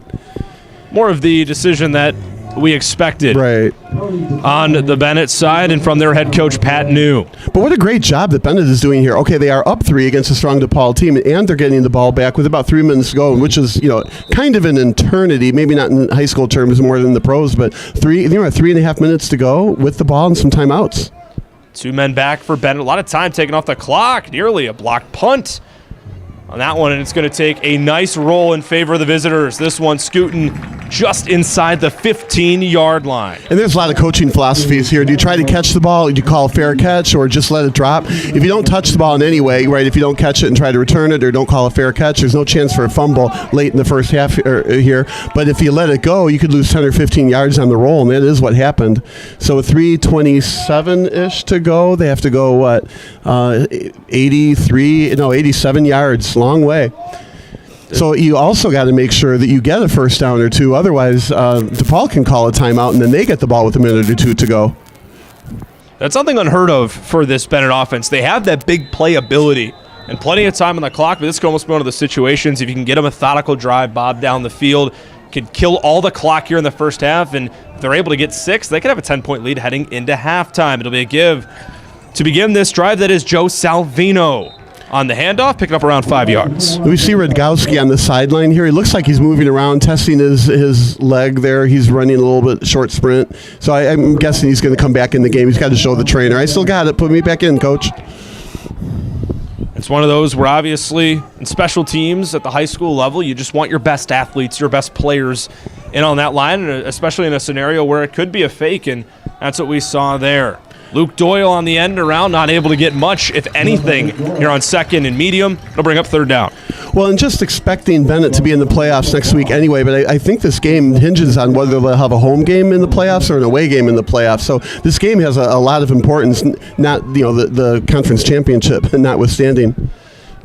It is a loss of a yard there for the Red Wing offense. 3rd and 6, 2.5 minutes to play in the opening half. Ball at the Bennett 18-yard line. 3 of the 4 receivers here on the near side. Kubacki drops back, a screen to Doyle.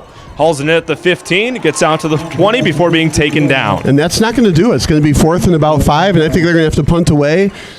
I'd be a little surprised if DePaul doesn't call timeout. There it is. Right on cue. Yeah. So they got 2 timeouts left with the ball and 2 minutes to go. Well, 2 minutes and 11 seconds to go. 2 minutes and some change. They'll get a chance to put together a drive that could give them the lead heading into the half. It was Bennett to get the ball to start the game. Picked up a first down. Drive stalled out around midfield, and a shank of a punt for the Red Wings is what allowed for favorable field position for DePaul and for them to score on their opening drive. A 5-yard connection from Juju Rodriguez to Braden Peavy. The lone touchdown on the Bennett side came a couple of drives later. The first play from scrimmage coming off a Bennett turnover.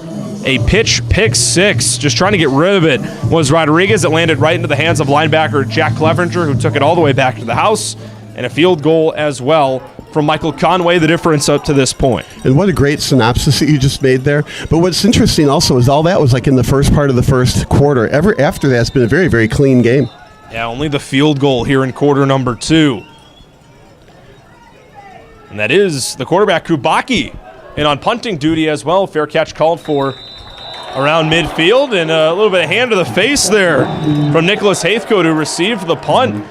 Bob, I'm not sure what that was all about, but it's going to affect DePaul massively here. When stuff like that happens, we're up here, not down there, and I'm certain people are saying stuff on the field, you know, the old taunting kind of thing, and you don't know who said what and who retaliated, right? But that's what's going on down there, and if you're a player, you just cannot let that affect you. It costs you, 10 or 15 yards in these situations where those yards matter. With 2 minutes and 13 seconds to go, you've got the ball either at midfield or maybe your own 35. I think it's one of those, it's time and place, right? That's not the time nor the place to get into that. And like you mentioned, you have limited time. You do get the ball out of half. It would be something to not only have a lead, but to get the ball at half as well. A huge opportunity here for this Ram offense. And instead of starting this drive in Red Wing territory, they're backed inside their own 40. So we're going to see as the game goes on if that 15 yards is going to matter. So if they get down to the 20, can they kick a 37-yarder, or would that ball have been down at the 5? That sort of a thing. So we're going to see. But they do have 2 minutes, and they do have the ability to pick up large chunk plays through the air. So we'll see how much that makes a difference here. Mark it at the DePaul 38 to be exact. And I think both teams have 2 timeouts left. We'll see what pressure is brought here from the Bennett defense on first down. Is a handoff to Martinez and immediately getting into the backfield. How about Joe Rohde? He snuffed that one out, a loss on first down. So one of the few times that DePaul doesn't get 5 yards on first down, but then we're also talking a little different situation here within the 2-minute warning here. Rohde joined by Declan Walsh. I've talked about Walsh playing on both sides of the ball, committed to St. Thomas, and Rohde as well, a name that has been mentioned a few times in the first half. Will be playing some Division I football coming up after his time here at Bennett, a commit of Butler. 2nd and 13 at the 35, minute 40 to play here in the half. So again, Rohde looking to get pressure off the edge, dropping back. Rodriguez sliding up through the pocket. He's going to take off. Dodges one tackler, spin move as well. Couldn't avoid being wrapped up by Dominic Tamala. Yeah, it's easy for us to say it up here, or me in this case, right? I thought he should have tried to get out of bounds. Instead, he thought he'd do a spin move and make a few more yards inbounds. I thought if he really tried, he could have gotten out of bounds, stopped the clock. But right now, it's 3rd and about a yard. So I guess he was probably thinking, I want to pick up that first down. It'll be 3rd and short. 60 seconds right about now to play in the half. Bennett brings 4, rolling out to his right is Rodriguez. That pass complete.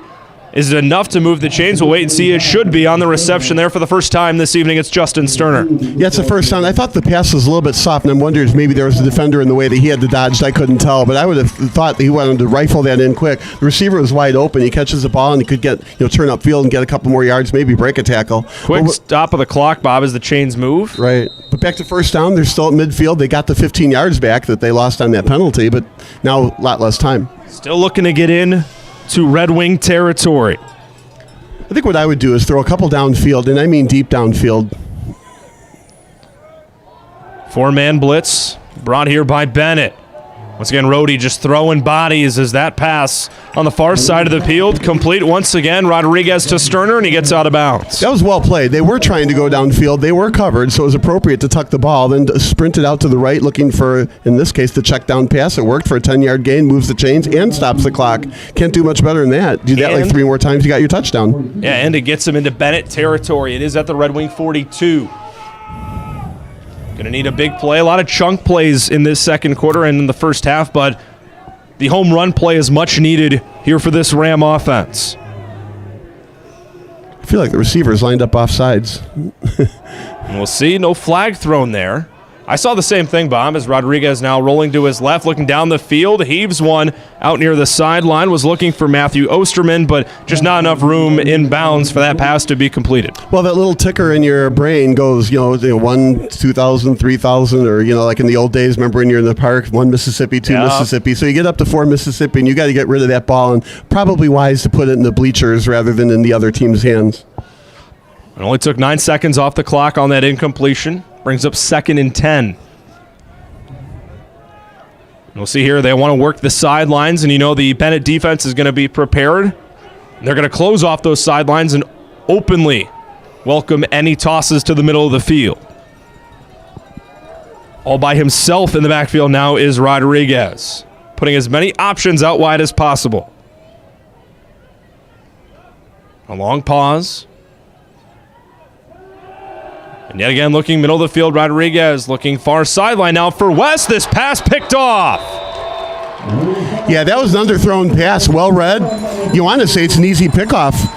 Let's see, what do they got left? 15 seconds. They have to go, unless they're going to throw it long once or twice, I think they're probably just going to do the old, I call it the victory formation, even though it's not a victory yet. But we'll see if they run and just eat the clock, or I would, why not launch one? Why not? And welcome back to the game, Martin Radgowski. That was him on the INT.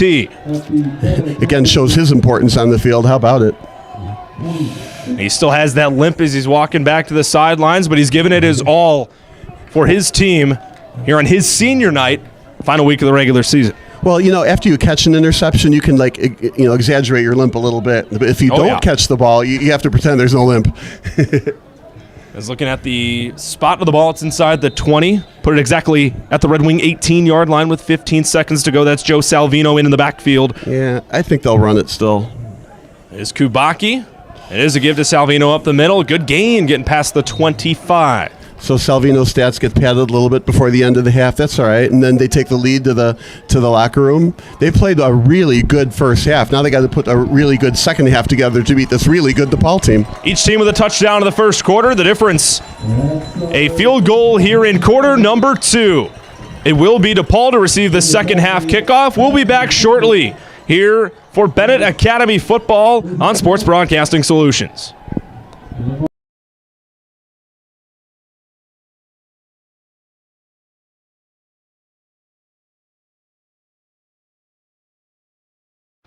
Missing your child's sporting event just plain stinks.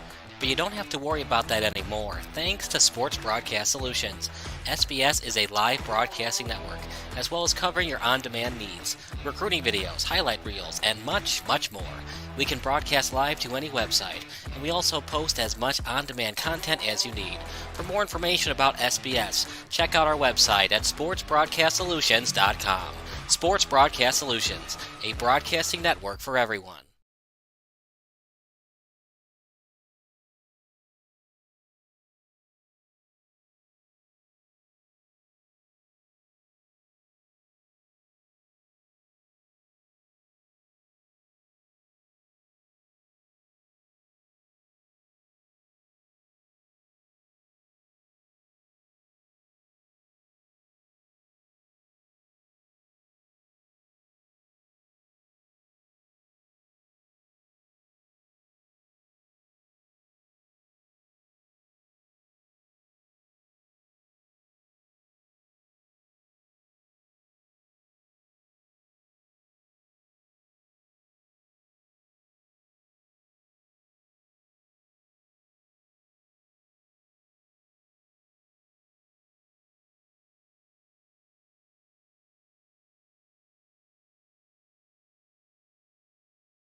Sports Broadcast Solutions is a broadcasting network for everyone. Let SBS broadcast your sporting event. We have experience and can generate excitement and permanent digital memories for your team. Tonight. That time, finally a goal for the Stampede! We have professional videographers using high-definition modern-day cameras, color analysts, and play-by-play announcers with state-of-the-art, classy graphical scoreboards to keep you updated. Plus, we have commercials to advertise your team, club, or sponsor, and us. Plus, we do pregame and postgame interviews. Hi, everybody, and welcome to the postgame show brought to you by Marion Central Catholic. My name's Kyle Smith.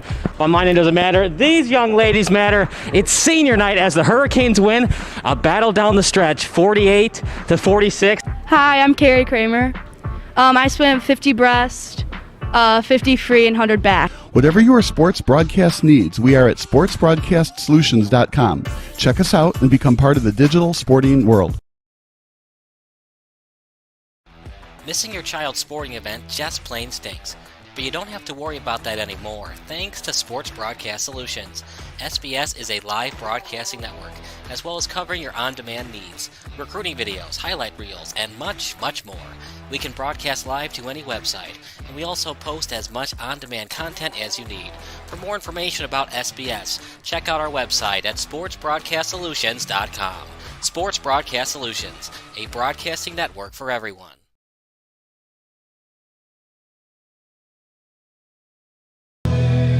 Second half of action here in Lisle coming your way right now is the Benet Academy Red Wings taking on the DePaul College Prep Rams. 10-7 our score.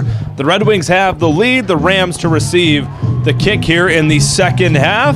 Some more fantastic high school football here in the great state of Illinois on Sports Broadcast Solutions. Andy Ockham, Bob Vilsoe, and Bob, a first half where you got a couple of touchdowns in the first quarter. The lone field goal from Bennett in quarter two is our difference maker up to this point. We were talking about it right before we came back on the air. A lot of drives that are progressing down the field, but they're stalling out around midfield, 40-yard line. And that was fun talking about this, exactly what's happening here. Both teams are able to move the ball, but they just can't close the deal. And then when you think it from Bennett's perspective also, their lone touchdown was a defensive touchdown. So really we've only got one offensive touchdown, and that was on a 30 or 40-yard drive, right? So it's not a lot of scoring. The defenses came to play today.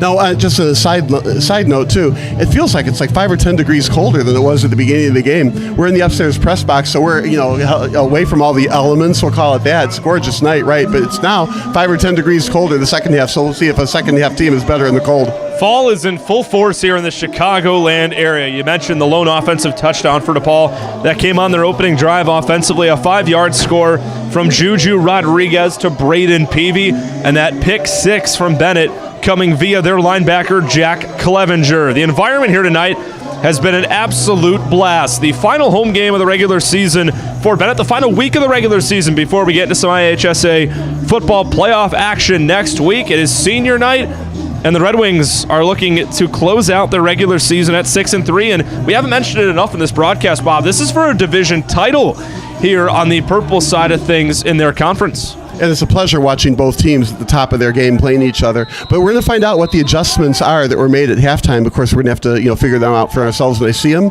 But it's be interesting. I think we're going to see some more passing from DePaul like we talked about earlier. And a return from Heathcote to begin the second half. Runs right through a man just out in front of the 30-yard line. That would be the purple division I was alluding to of the East Suburban Catholic Conference, better known as the ESCC. And we'll bring out Juju Rodriguez and friends to begin the second half. And the flag is way over there on the right, on the north side of the field, and it is not moving a bit. So there's no wind, although I feel like we feel a breeze up here, which is a little bit higher in the air. But on the field, it doesn't look like there's any wind. The Bennett defense consistently making stands, whether generating that big pick six, forcing a missed field goal, all of the above in the opening half. Which that field goal is looming kind of big the longer the game lasts. Another INT as well. That came to close out the half. Pass batted at the line out of the hand of Juju Rodriguez. First play of scrimmage here in half number 2. Good way to stop that first down play. Remember, DePaul was getting 5 yards every time, every chunk, it seemed like, in the first down. Here they got 2nd and 10 now. That pass knocked down, read perfectly. The receiver was open. That interception to close out the second half for the Red Wings came from their star running back, Martin Radgowski. Isn't that funny? Interception from the running back. Yeah. playing both sides of the ball like a lot of guys on this Bennett team do. A give up the middle here on second down. Nick Martinez taking defenders with him. A really solid gain, setting up third and short. Yeah, he looked like he was on a mission along with the offensive line. So I think maybe DePaul is saying that their adjustments is going to be run it down real aggressively down the middle. So just a yard and a half away from a first down here. A 3rd and 1. Yet again, they're going to give it right up the middle. Martinez, an easy collection of a first down and some more, getting push from his offensive line, barreling out in front of midfield. So that tush push gained another 10 yards after they got the tackle. That does work. And the chains are a-moving. Then I guess they renamed it to brotherly shove. The brotherly shove. Right, can't call it a tush push. Nope, can't do that. Looking at the spot of the ball, the 48-yard line of the Rams. Going to see if they can get their first lead since midway through the opening quarter. Playing up at the second level is a majority of the Bennett secondary, anticipating a handoff. It is to Haithcote, bouncing it to the outside. And he is wrapped up yet again. A young man's name that we have called plenty of times tonight on the defensive line. That's number 99, Liam Rooney. 2 first downs in a row now, though, that DePaul haven't gained much. Now, they got the first down last time because they got a 7 or 8 yard run on second down. Let's see what happens here.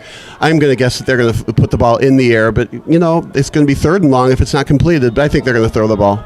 The third member of our broadcast team, Kalia Butler, down on the sideline right in front of us near the 40-yard line. We'll hear from her again here at some point in the third quarter.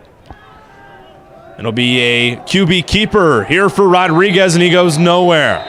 Applying the pressure and taking him down. Who else but Declan Walsh? So 3rd and even longer now. Walsh, the commit of St. Thomas. He's got some touchdowns offensively, serving as the team's primary tight end, and another force to put on that front line. Now, you could say it's 4-down territory if they gain 7 or 8 or 9 yards, but if they don't gain much here, then I think they'll just have to punt it away. There's that fast movement by the line. I just don't like that. The third time it's effective. It's just too aggressive, and it's not consistent with the rest of the plays. It is offsides, but maybe that wasn't the time to do it. Now it's 3rd and 5 instead of 3rd and 10. When you want to do it is when it's 3rd and less than 5. First man to jump was a guy who's been so great applying pressure off the edge tonight. That's number 9, Joe Rohde. And like you mentioned, Bob, from 3rd and long to 3rd and intermediate for this DePaul College Prep offense. There they go again. There it is again. And they're another first down. So this time, twice in a row, and they get the first down. And it was Rohde on that side again, and what really fooled him was the linemen all looking to the sideline. Well, that makes it look like they're moving, starting the play. Yeah. So you really got to be careful. You got to watch the center and how they snap it. I think that is so effective that I'm surprised more teams don't do it more often. You would have thought that's something that would have been discussed at halftime, but Mike Passarella and his staff doing a fantastic job of keeping the Red Wings defensive line on their toes after a couple of big stops, but an easily earned first down for the Rams. See, that receiver looks offsides again to me. We'll see. They're all out of line. Not one of them is lined up the exact same way. We'll see if anything's called by the side judge. There is no flag. Rodriguez to the near side of the field. Pass complete to Osterman, being wrapped up immediately by his man on one-on-one coverage. That's Dominic Tamala. One thing about those offsides calls, too, and the emotions count. So they gave up a first down with those two plays in a row. And I'm thinking if you're Bennett, man, you are mad at that. And you're going to play a little bit with more vengeance on the next play. And maybe, it could work against DePaul pulling that off. And if Bennett can play better because they're mad, more power to him. Ball at the 40-yard line of the Red Wings, under 8 minutes and 40 seconds to go in the third quarter. We'll see as well if Nick Martinez can get back involved on the ground as well. He's had a couple of strong runs in the opening drive of the second half. Be a fake give. That is Haithcote in the backfield. Floating one over the middle. That one falls incomplete, nearly intercepted in the area code. Martin Radkowski and Luke Doyle. Yeah, he was very fortunate. That ball had a lot of air over the middle, definitely overthrown, and if the safeties had seen that just a little bit sooner, that would have been picked off. He was lucky there was nobody there. Yet again, 3rd and long, Bob, and we're going to see if this Red Wing defensive line can hold their places. Yeah, right. They got to be more disciplined. But what that does do is it makes them wait longer before they get off the line, and it's easier, for the quarterback to have more time to throw the ball. It's very effective. Here we go once again. Rodriguez looking to the sideline. Nobody's budging for the Red Wings this time. They, at least for the time being, have learned their lesson, especially in this drive. The lineman didn't move is why. It's funny to look over there and see that, like, the third base type, coaching signals. Here comes 4 for the Red Wings up the middle, and there's Rhodey having to escape out as Rodriguez looking to juke out a man. He does, and he collects the first down. Fantastic pocket awareness for Juju Rodriguez, and he gets it inside the 30-yard line. Boy, he sure extended that play. Now, he's a senior, right? So it'll be interesting to see what we do for quarterback at DePaul next year. But what a nice play here. First down again, just moving the chains methodically up the field or down the field, depending on perspective, and down 3. What is now going to be, at minimal, a 4+ minute drive out of the half for DePaul. They scored on their first drive of the game offensively in the opening half. Can they score in half number 2 on their first offensive drive? We'll have to wait and see. 4-minute drive, 4-down territory. Rodriguez, high snap over his head, and he loses the football at his ankles. It's fall on by the Red Wings. Every coach across America says fall on the ball. He tried to pick it up and run backward and still get a play out of it. He overran the ball, and Bennett was right there, and then they fell on the ball. So, like we said, we drive the ball past midfield, get into the other, but we just can't close the deal. And a huge miscue from the offensive line of the Rams. First one to fall on it, that's number 6, the senior linebacker, Daniel Flores. And we've seen some high snaps during the game, but one was over his head, the others are kind of high over his head, but he catches them, and this one too high, cost them the turnover and 3 or 7 points. Let's see if Ryan Kubacki and this Red Wing offense can take advantage. Movement on the D-line there. Yeah, it's good for the goose, good for the gander. For the Rams. They got it a normal way. They didn't fake it with the lineman going up. I don't think I've seen a quarterback more fired up for that offsides than Ryan Kubacki was. Energized as could be. It'll be 1st and 5. Ball spotted right at the Bennett 47. Well, I'm going to say those 2 offside calls in a row, I think, did fire up Bennett. Now, they came out of the halftime, so they still have to execute their adjustments. But nonetheless, but Bennett looks a little bit more emotionally in it. The Red Wings looking for their first offensive touchdown of the evening. Time for Kubacki in the pocket. Has a man wide open down the field. It's Luke Doyle. Hauls it in past the 20, and he's able to scamper into the end zone, or is he able to? I think he's out. They're going to rule him out of bounds. You see Ryan Kubacki, all the emotion, talking to both officials on that side. That was one heck of a completion, but it appears he will be ruled out. Bennett's in the red zone. Well, the referee is right there on the sideline, and he absolutely has a good view of it. From here, it didn't look like he went out, but we'd have to replay it and see which foot and where it did go out. But what a great play. What they did is send 2 receivers deep, one far side, one down the middle, and then the third receiver, uncovered, who was really out in the flat, kept going. It's like a wheel route with nobody covering him. You can't leave a guy as talented as Luke Doyle that wide open. And a loss of the snap here. Who's going to fall on it? Ball is still loose, and it popped free again.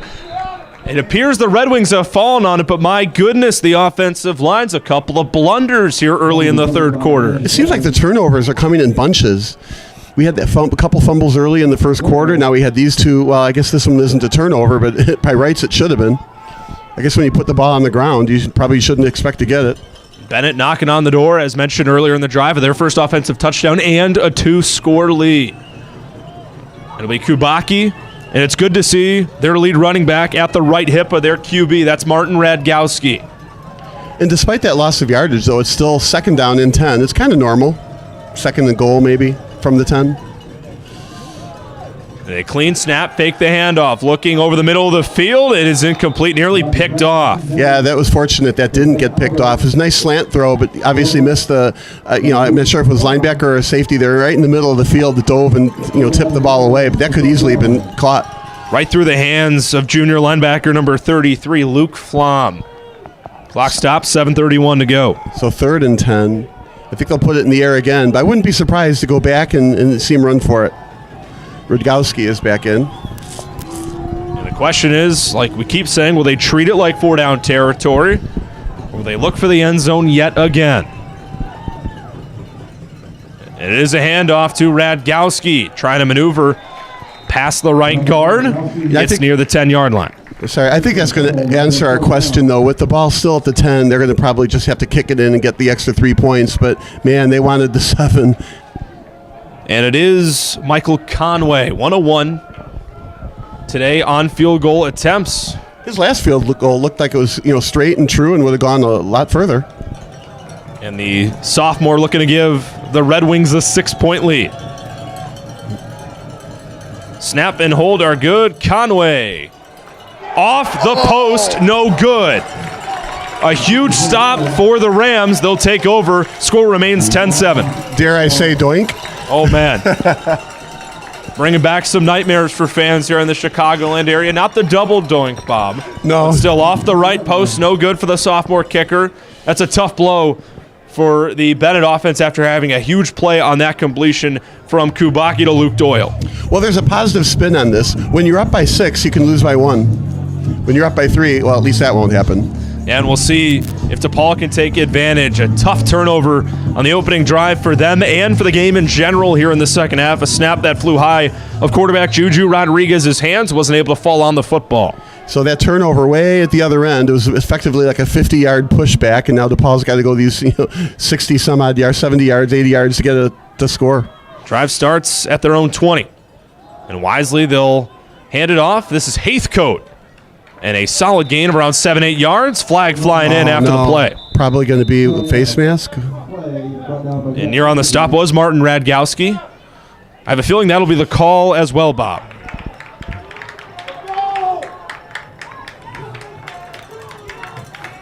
Lot of yards. It will be a face mask. Taking advantage of third quarter penalties has been this DePaul College Prep offense. They had back-to-back offsides that they were able to draw on 3rd and long from Bennett that picked up a first down, didn't turn it into anything. Once again, this is the story of this game. These lengthy drives, and especially that one down in the red zone, it turns into no points, though. What was supposed to be and was anticipated to be a highly offensive game is instead the defense is creating a lot of stops under 6.5 minutes in the third quarter. It'll be a handoff yet again here on the near side of the field. Bouncing off one tackler is Heathcote, and he is dragged down. Another flag flying here on this play. Yeah, he bounced off a defender as the flag bounced off a player. And it appears to be a holding call on DePaul.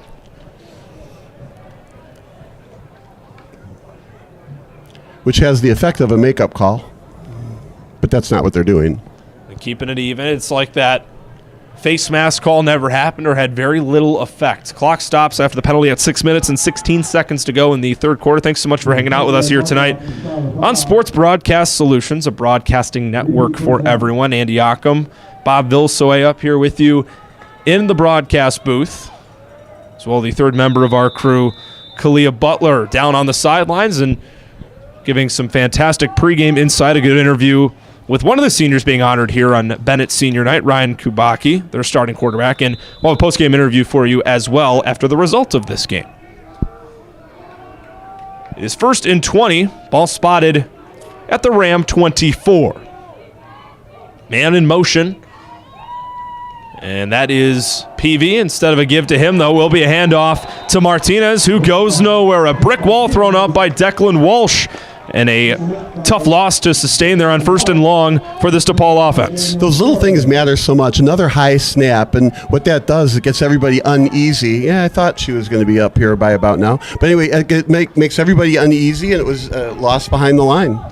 So we get ready for 2nd and long. Third member of our broadcast team, Kalia Butler, joins us back up here in the booth. Kalia, not a lot of offense here in the third quarter. I haven't really seen much since the first, but being down on the sideline, I'm sure you've picked up some good insight from both sides. Yeah, Ryan Kubacki was really disappointed in his last performance when he was just out on the field. He came out and was very frustrated. Coach came over and said he was just misreading a couple things just to keep going, but defensively, Bennett is kind of holding them together right now, but there's still a lot of energy on the team. It's funny just seeing one of the players who's in a boot and crutches sprinting up and down, trying to get them going. But overall, the defense is holding them together offensively on both sides, not looking too strong. Thank you so much, Kalia. We continue to mention, despite both teams already have clinch spots in the playoffs that will begin next week. There's a lot to play for here, Bob. A division title and as well the emotion. This is the final regular season home game for these Bennett seniors. Well, and other things like pride and execution, right? So here you have a chance to execute against a good team so that when you play in the playoffs next week, it's going to be a good team. So you need to know what works and what doesn't. Anything will be executed well against a bad team, but here you got to learn if your plays are going to work against a good team. Yeah, it's a good tune-up. As we get into the playoffs on 3rd and long, a screen pass on the far side of the field completed to Braden Peavy. Able to pick up a handful of yards, 4th down and long, and out comes the DePaul College Prep punt team. Now, the good thing about that play, now it wasn't a first down, of course, but it moved to the upfield about 10 yards. So wherever this punt is going to go, it's effectively going to be 10 yards further. The temptation in that spot is to go deep with the pass, but then if it's incomplete, you don't get that 10 yards advantage on that next punt. And 10 yards behind them, they're much closer to their end zone. So this ball is going to go out. Probably midfield is where they're going to get it. I'm guessing Bennett, and then Bennett will have the ball and the lead. A couple of men back deep to return for Bennett. 4th and 16 ball at the DePaul 20. Fair catch called for around the 40-yard line. That is Doyle to haul it in, and that's where this next drive will start. So you look at the mindset, Bob. That's where I love picking your analytical brain. 4:16 to go in the 3rd quarter. Bennett leads it by 3. Obviously, they're still looking for that first offensive touchdown. But they also have to keep in mind, you don't get too complacent with a 3-point lead, but at some point in time here in the second half, controlling that time of possession game is a huge factor they need to look into. I was just thinking that when you were talking, spinning through my mind. You want to eat up some clock, but if you can get that ball down and get a touchdown in a 2-score lead in this kind of a game where, touchdowns are hard to come by, a 2-score lead might be enough to win the game. But you don't want to get that, well, you do want to get it, but you don't want to get that 2-score lead too soon. There's only 4 minutes to go in the 3rd period, and if you can, 3rd quarter, and if you can eat up some clock and score in the 4th. It'll be a pass play on 1st down out of shotgun. Kubaki rolling to his right, looking down the field, instead going to take it himself. Able to evade one defender, but the ball is out. Another turnover here in this football game, and it comes on the first play of this drive. DePaul will take over. That is unbelievable. You're thinking that eat some clock, score a touchdown, and put the game away by getting up by 2 scores. The first play, you fumble it. Now DePaul only down 3 with the ball at midfield with the ability to move the ball. And, of course, they proved in the first quarter on a short field they can score touchdowns. You only need to move the chains about 2 or 3 times before you score. It's the second time Kubaki has coughed up the football here this evening. Did so in the first quarter and now has done it here in the 3rd. 4:07 remaining and some fantastic field position for Juju Rodriguez in this Ram offense. The ball will be placed right at the 37-yard line of the Red Wings. What a fun script. If you were trying to write a script for a good football game, this is what you would have written. As we continue to mention, entering this one, we're expecting the offenses to go for, trade touchdowns back and forth. Instead, we're trading turnovers here in Lyle. 3 receivers on the far side, 1 here on the near. A delayed give to Haithcote right up the middle. Is able to get past the 2nd level and beyond the 30-yard line. A 1st down rush for one of DePaul's leading receivers to begin this drive. I would think that Bennett would be susceptible to that kind of run. It was clearly a draw play, and if you can go up the right gap, if you can open up the gap, you've got 4 people rushing, and you've got 5 people blocking. Everybody else, if the receivers go deep, there's nobody left to tackle them if you can get through that initial line. I think it's been interesting to see, too, Bob, that I don't know whether it's due to injury or other factors. We haven't seen Nick Martinez on the ground as much here in the second half. It has been Haithcote taking him out of the wide receiver position and plugging him into the backfield with Rodriguez. Yeah, one wonders why, right? They're bunched up here. Only 1 receiver on the field. He's on the far side. One can't anticipate a handoff here to Haithcote, and right on cue, right up the middle. Battle of the lines. Able to get beyond the 25. A gain of a few yards on 1st down. And again, a pretty good chunk. I mean, it's only, 2 or 3 yards that they got, but that's what they need. 2 or 3 yards in a cloud of rubber pellets. And on the stop, Declan Walsh. And clock stops momentarily, and now we're back and running under 3 minutes to go. Only 3 points have been scored since the 2nd quarter. Both touchdowns in the game came in the game's opening quarter. Interesting formation, too, not the 5 receiver sets. It'll be another handoff, sticking heavy on the ground and immediately meeting the tailback, Haithcote. That's number 20, coming up from the 3rd level. Dominic Tamala in on the tackle. This is yet another one of those big plays in the game. 3rd and about 6, right? If they get the 1st down, they can continue to march forward. If they don't get it, decision time. Let's see, what would it be? About a 40-yard kick? That's a little too far in my book. Let's see, maybe we don't know what kicker they have.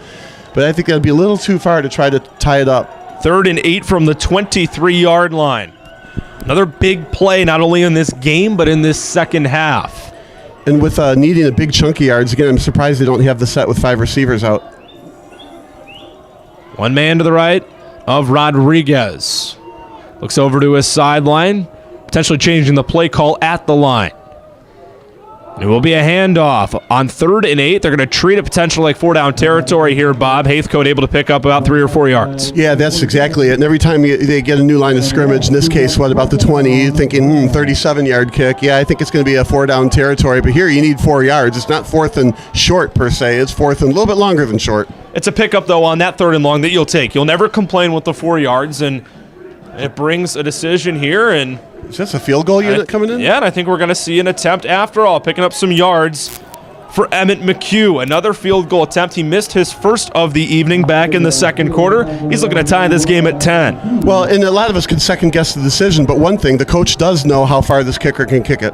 Snap and hold are good. McHugh, does it have the distance? Yes, it does. We are tied. A great kick from 37 yards out in the fourth quarter to tie the game. Well, late in the third quarter to tie the game. What a great kick. But the coach knows he can make that kick or not. It's not like he's guessing. He knows exactly how many yards distance he needs to be to get that kick in. It was straight and true. Each team with an underclassman kicking their field goals, and they're both 1 of 2, and both their field goals have meant a whole lot in this 10-10 game. Clock stops at 1 minute and 6 seconds in the third quarter. Thanks so much for hanging out with us here tonight on SBS. A fantastic football game in Lisle. Fourth quarter will be coming up just in about a minute or so. We're looking forward to seeing how this third quarter ends up, and with Bennett getting the ball right back. And the kicking teams matter, right? So there was a field goal that was missed earlier, to the left. Then there was that punt that turned out to be a squib.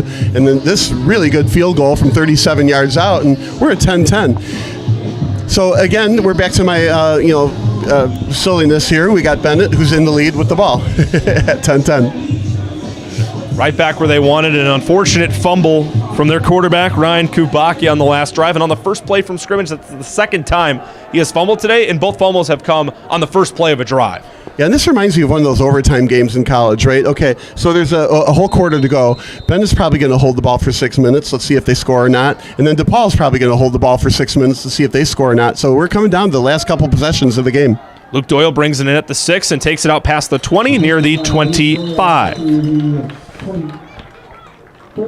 So Bennett has to be very, very patient. Just move the chains, move the chains, move the chains. Make sure you score somehow. And, of course, you can't fumble it on the first play from scrimmage. I would try to get the running backs more involved as opposed to running it with the quarterback. Kubacki's coughed it up a couple of times with some good jarring tackles. Looking to see more Radgowski as well, Bob. Yeah. I know you've seen Joe Salvino get mixed in there as well, but we're waiting for a big run from Radgowski here tonight. And the yards are tough going against this DePaul defense. On the first play of the drive, a handoff right up the middle, exactly what we were looking for. Some people wonder, well, why do teams keep running it up the middle? They only get 2 yards. Why run it up the middle? Well, what you have to do is you have to do that to make sure the defense is honest. Then you can go with play action, or you can go left or right with a run. Right now, the wide side of the field is on the left, so one might think that something is going to go that direction. It is 2nd and 8, 33 seconds and counting down to the third quarter. Ball at the 24-yard line of the Red Wings. Immediately looking far side of the field. Kubacki able to complete that pass. Luka Diomede in on the catch. So about a yard short. So this is where you'd expect Radgowski, maybe perhaps up the middle. I think if you're 1 yard to go, even though you're in your own territory, and even though you're going to end the quarter here, I'm thinking that it's a 4-down situation. You need the ball, and you need to get the first. And giving away the ball to a good DePaul team, that's not going to go well. We're tied at 10. We head to the final quarter here in Lisle for some IHSA football on SBS.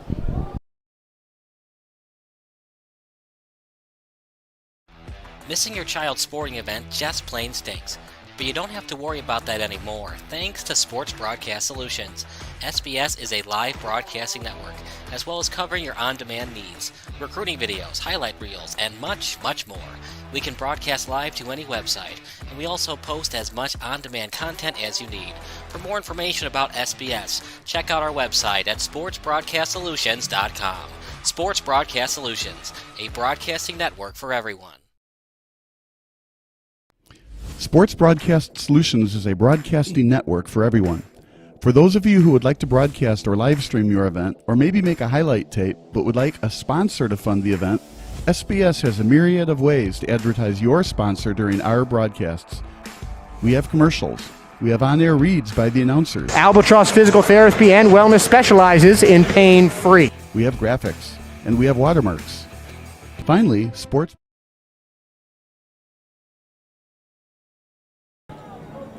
To the fourth quarter we go, the final 12 minutes to determine a winner in the final week of the regular season in Lisle on SBS, a broadcast network for everyone. Andy Ockham, Bob Vilsoe, and Bob were tied at 10. Third and short, a huge play here for the Red Wings. And what a great game between these 54 and 55 ranked teams.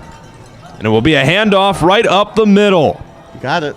And appears to be enough to move the chains for the Red Wings. Well, that's exactly what they needed. Okay, we're starting the fourth quarter here. They've got a first down. They've got the ball. They've got the lead 10-10. So, but this time, though, I jokingly say they've got the lead. They've got to get the ball downfield in a position where they actually can score to truly win the game. In short down situations, it's a perfect guy to have in the backfield. Number 1, Martin Radgowski. Fresh set of downs. Ball placed at the 38-yard line and some movement on the line, forcing a jump there. Under center, Ryan Kubacki. I think where it's going to be offsides. Let's see which direction he goes. Yep, offsides. And a call that we have said all too many times here this evening on both sides. What you look for there when only one guy crosses like that, sometimes you're thinking maybe he got drawn off, but nope, offsides. Ball now at the 42. And again, a short first down, so it's 1st and 5. I'm looking to see if Kubacki can connect again with Luke Doyle. They had a big downfield completion on that missed field goal drive in the third quarter. See if those two can dial it up again. Rolling out to his right, Kubacki, and looking far side of the field. Pass complete right on cue. There is Luke Doyle, and they move into DePaul territory. I'm like looking around on the table for that little crystal ball. I didn't pack it in my bag. You have your own, I guess. Not going to give out the lottery numbers just yet for tomorrow, right. Bob. We used to play this game called QB1 where you have to predict the next play, and you got 90 bonus points on that call. I will say I called the connection. I was looking more like downfield, like what we saw in the third quarter. But hey, I'll take it. You know, I'll take the point. I'll take the win where I can get it. So 3 plays from now, what's going to happen? Handoff up the middle, Martin Radgowski. That's my call here. 10:45 and rolling down. Dropping back, looking near side of the field. There's Luke Doyle. He hauls it in at the 20, able to slip one tackler, and is brought down at the 10. Quarterback paid a price, but what a great completion. Deep down the left side, 90 more bonus points, but hopefully the quarterback's okay. He got decked on that one. I was kind of looking for a late hit flag, but I'm glad it didn't happen. A little bit of a limp there for Ryan Kubacki. You know what? I was one play off on the downfield completion, and Doyle running routes on the opposite side. Normally he's out on that far side of the field when we're at our vantage point, switching sides and taking advantage of a mismatch on the corner. First and goal design run up the middle. Kubacki past the 10, gain of a pair. If I'm Kubacki, I'm holding onto the ball with both hands. Don't want to take any chances. No, and he's going up the middle into the danger zone. But he did get a couple of yards. The longer they take, well, I guess it's still 10 minutes to go, but the longer they take to score this touchdown, the better off they're going to be. And, of course, they need to score a touchdown. A field goal may not do it. It is 2nd and goal. All 3 receivers for the Red Wings on this play will be lined up on the far side of the field. Under 10 minutes to play in our final quarter of action tonight on the campus of Benedictine University. Kubacki drops back, looking far side of the field, rolls out, avoids pressure from one edge, is going to keep it himself, and is ragdolled down out near the 7. It's not a sack because he ran, but that was excellent coverage downfield. That was, I guess you would have to say, a coverage tackle. Nobody was open, so he had to take it. He had a little bit of a gap on the right side to go through, but 5 yards away from a touchdown now. Big play coming up, 3rd and goal. if they score, though, it's going to be fun watching DePaul, and I mean a touchdown, right? Because DePaul, the whole fourth quarter is going to be 4-down territory, and with an electrifying offense, you have 4 downs to get a first down. You don't have to worry about punting. Could be a real fun fourth quarter. New tailback in the ball game. That's number 21, Joe Salvino, rolling out on the near side. Radkowski for the corner. He's got a man. It's Luke Doyle. Touchdown, Red Wings. The first offensive touchdown of the evening for Bennett. It comes at a perfect time. They're back out in front, 16-10.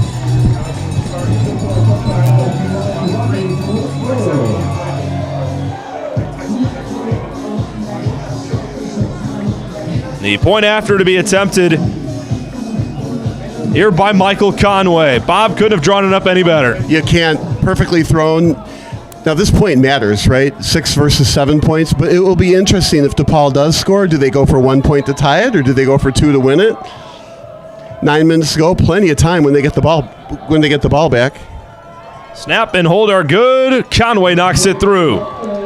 17-10 Bennett, 9:07 to go in the final quarter of play, and there's a punch thrown from this Red Wing offense. It's up to the Rams to provide a response. So the game, or the play that changed all the momentum was that pick 6, right? It looked like, I mean, we were even talking, or at least I was, it was going to be a 14-0 game. And, DePaul had driven on the short field once. They were going to drive again on the short field twice, 14-0. But no, that play just turned the whole game around, changed the emotions. So 17-10. Now we're going to see DePaul in 4-down territory the whole entire fourth quarter, and that's going to be fun to watch, too. The energy, too. The pop after that touchdown was scored. The first touchdown we've had since the opening quarter of this game. It'll be Conway to boot it away. And DePaul, not having scored 6 since their first offensive drive, they put through a field goal in the third quarter to tie us at 10. And we have another lead change here in Lyle this evening. Senior night, final week of the regular season. Couldn't have asked for a better football game. Yeah, you couldn't have scripted a better football game. It'll be Conway to boot it away. This kick hauled in inside the 15, taken out by number 21, Connor Bearfield. Still on his feet, past the 20, out near the 35, trying to turn a corner. Yeah, almost got that corner turned. He jogs out of bounds. Well, Bennett did their job. 75 yards away from a touchdown here. Or 70 yards away from a touchdown here. See one Red Wing coming off here on the 10-yard line with a limp wrist. That's aiding Mersinger. One of the seniors honored tonight. Could be a stinger in his shoulder. Didn't look good, Bob. No, he doesn't look happy.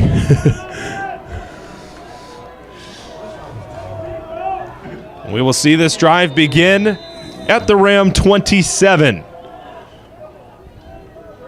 4 receivers on the field for DePaul, 2 on each side. Consistent 4-man pressure has been brought tonight by the Red Wings, and we see the same here. Rodriguez drops back, escapes up through the pocket, is going to take it himself. Rodriguez out near the 30, picks up a few yards before being tackled out of bounds. And once again, the man recording the pick 6 this evening for Bennett, that was number 30, Jack Clevenger, on the stop.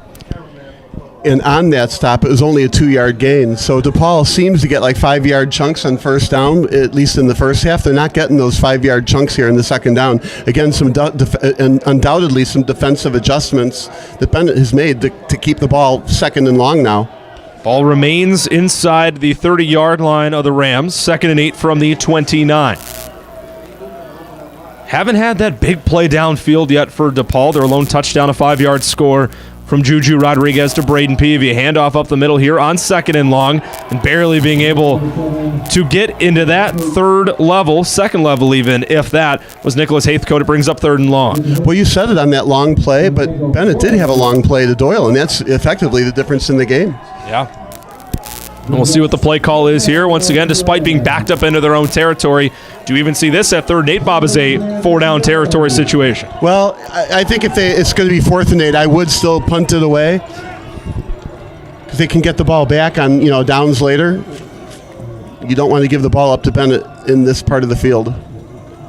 A bunch formation couple of tight ends out near the backfield to provide as extra blockers, assuming in pass protection. That's the plan. They actually take off. Rodriguez, far side of the field, pass hauled in and right out of bounds. Perfect to gain the first down for Matthew Osterman. That was a perfect read. The receiver on the right is going to deep. The receiver on the left is going just past the first down marker, pretending to go deep, and comes back to the ball, but stops right at the first down marker. It was well read that was the receiver to throw to. Ball placed at the DePaul 38-yard line. But that was max protect. It was just the two receivers out. There wasn't even an outlet. It's either those two receivers or throw it away. A fresh set of downs for DePaul and a must-score drive.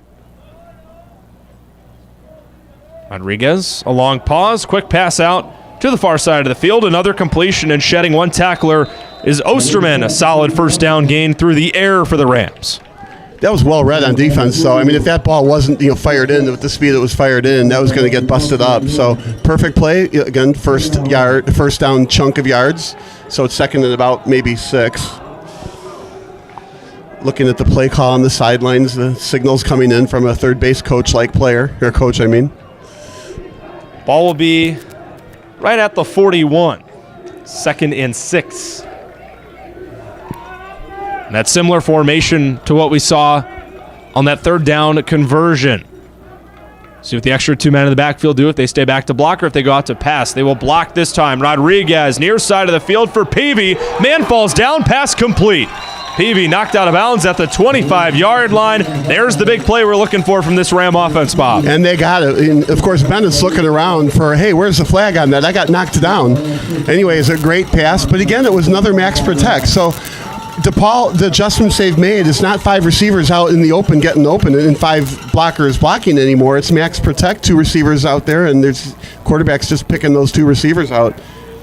Looking for an exciting finish down the stretch. Just over 7 minutes to play in the fourth quarter. Clock will resume after we are set here. Man in motion is Peavy out of the Wildcat formation. A draw right up the middle and getting a lot of space to get after it. There is Michael Casper. And again, there was a lot of blocking in the middle. Again, it looks like another different formation that's causing max protect on the quarterback. And to your point, they just ran it up the middle with the Wildcat. But so it's second and about a yard, continuing to move the football very creatively behind a very strong arm from Rodriguez.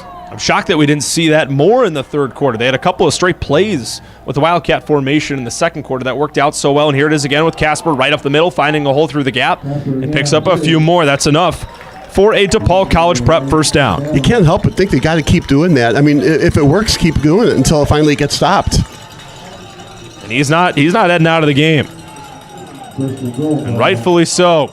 This Bennett defense should know exactly what's coming, and just to go through things, a timeout taken on the field by Bennett head coach Pat New. That's probably a good time to do it, right? You got to get the right substitutes in to stop this Wildcat formation. It's just the same formation. They keep running it right down the middle, kind of like down your throat. If you don't stop me, I'm going to keep doing it. And so Bennett said, I'm going to find a way to stop you. We're going to call timeout, talk about this, maybe make a substitution. But I like the adjustment here. DePaul couldn't score one way, and now they're trying to do it another. It's like a computer program in a way. If you keep running the same program, it's going to have the same results. You're just joining us. The Red Wings lead by 7. Each team put up a touchdown in the first quarter. Lone scoring in quarter number 2. A field goal for the Red Wings from Michael Conway that put them ahead 10-7 heading into the half. A few turnovers exchanged in the third quarter before DePaul tied it up with a field goal of their own. And the difference here in the fourth quarter, a perfect connection in the red zone from Ryan Kubacki to Luke Doyle. Sports Broadcast Solutions bringing you this presentation of IHSA football and Bennett Academy football. Your recaps are amazing. I'm looking for the teleprompter that tells you what to say. How do you remember all that? You're pretty good. Just having a great time tonight here in Lisle, and a great action-packed game to close out the regular season. Out of the timeout, looking for the back corner. Rodriguez, pass incomplete, his intended receiver, Braden Peavy. Yeah, clearly the end zone ran out of space there. But again, a max protect kind of thing. There's only one receiver out, so it's either Peavy or nothing. Now, Peavy caught that first touchdown earlier in the first quarter, so he's obviously the target you're going for a touchdown. But, maybe a receiver out to the left or in the flat or somebody else. On the other hand, this is going to prevent the sack and the strip sack and all those things that can happen bad. Ball at the 10-yard line. Back-to-back runs out of the Wildcat formation with Michael Casper worked wonders for this offense to give up the middle here to Heathcote. Just running right into the pile between both teams and getting an extra push around the 5-yard line. Yeah, that gets a little dangerous. The ref hasn't blown the whistle dead yet. There's a little bit of forward progress. A couple linemen come from the back and push forward and get some more yards. So what are we at, the 4-yard line, 5-yard line maybe? Right around that ballpark, it brings up third down and what could be a game-defining drive. Right. Now, with an electrifying quarterback, you think 2 throws into the end zone can do it. Maybe PV will be the intended target.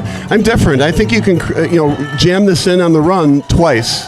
And the visiting fans from DePaul on their feet, making some noise for their team here on third down. High snap, give to Heathcote to the left side. He has stood up near the line. Decision time, but I think they'll go for it. But the decision I'm thinking is run or pass here. That high snap, every time there's a high snap, I feel like it upsets the timing of the backfield handoff, and the rush gets there quicker.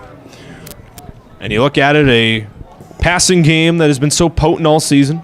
Rodriguez attempting 38 passes in their 41-38 overtime loss just a week ago against St. Francis. Now, I'm not going to say this is the game right here, but we keep saying big play, big play, big play. Well, this is like a double big play here. If they score, the game's tied. Well, we think it'll be tied, right? But if they don't make it, Bennett will have the ball and not much time. Here we go, 4th and goal inside the 10-yard line.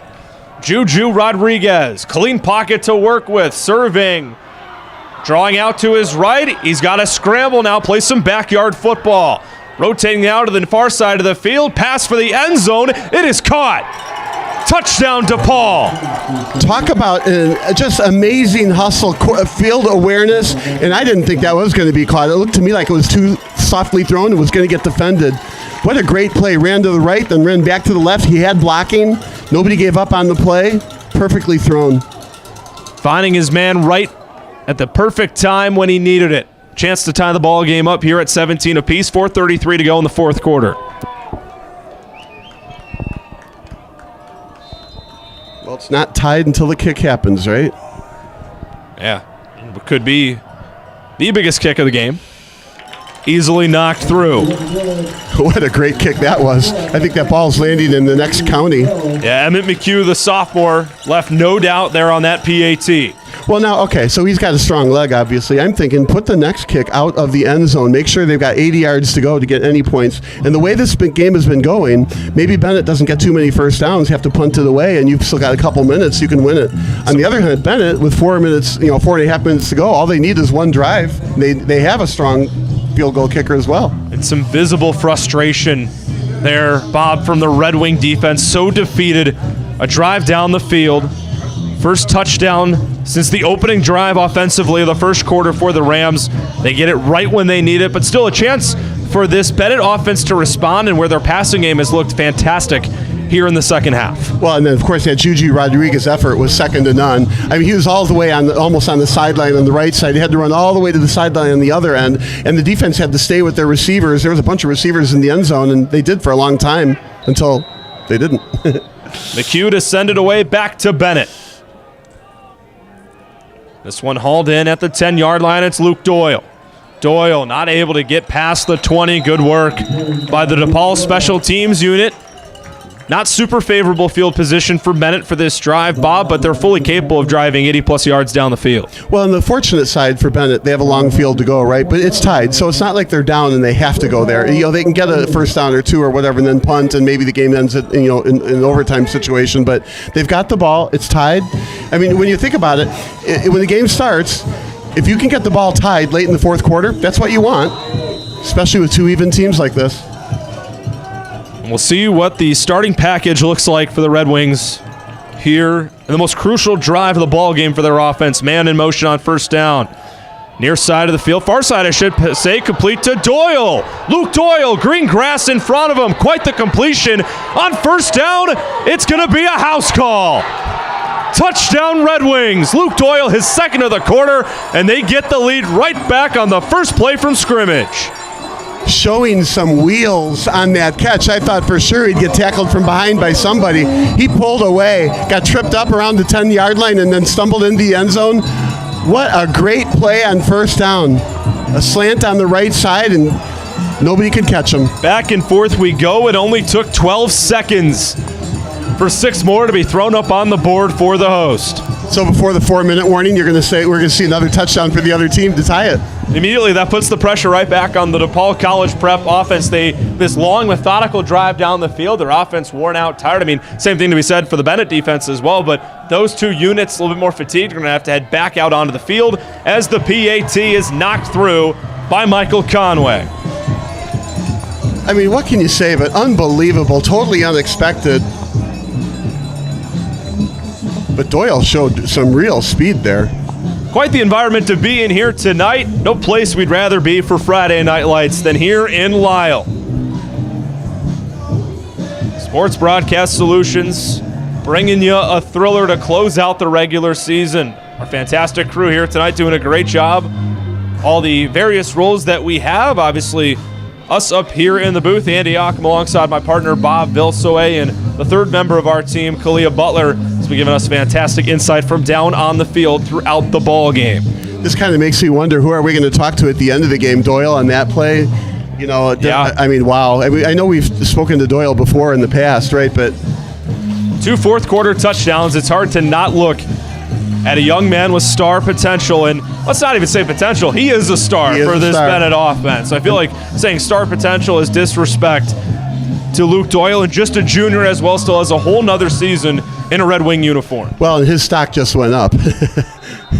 Talking about, picking colleges, right? Yeah, be on the lookout. Doyle, a 5'11 receiver. I would say plays a lot bigger than his frame entails. Big opportunity now for this Bennett defense to slam the door shut and close out this football game with 4:16 to go. A pooch kick here from Conway, hauled in at the 20, taken out past the 30.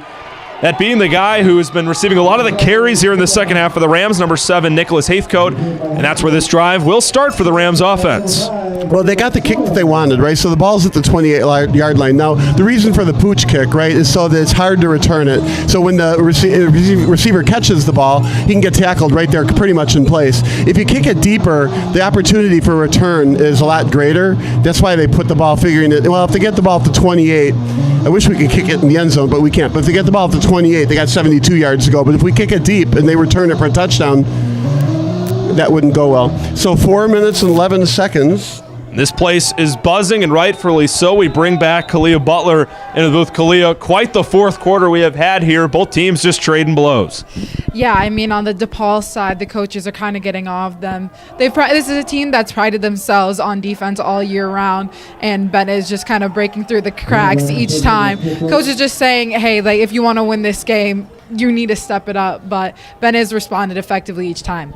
Yeah, 2 touchdowns. Thank you, Kalia, in the air here in the fourth quarter. That connection, Ryan Kubacki and Luke Doyle, about as dialed in as it could be. Bob Vilsoe rejoins us here in the broadcast booth. Again, a 7 on that first down carry, and the Rams go back to the ground again. It'll move the chains here on just a couple of runs to begin this drive. And they can still run the ball, and in this case the chains are moving, so the clock stops briefly, right? But they can still run, they can still pass. They've got enough time. They don't have to be a one-dimensional passing offense here.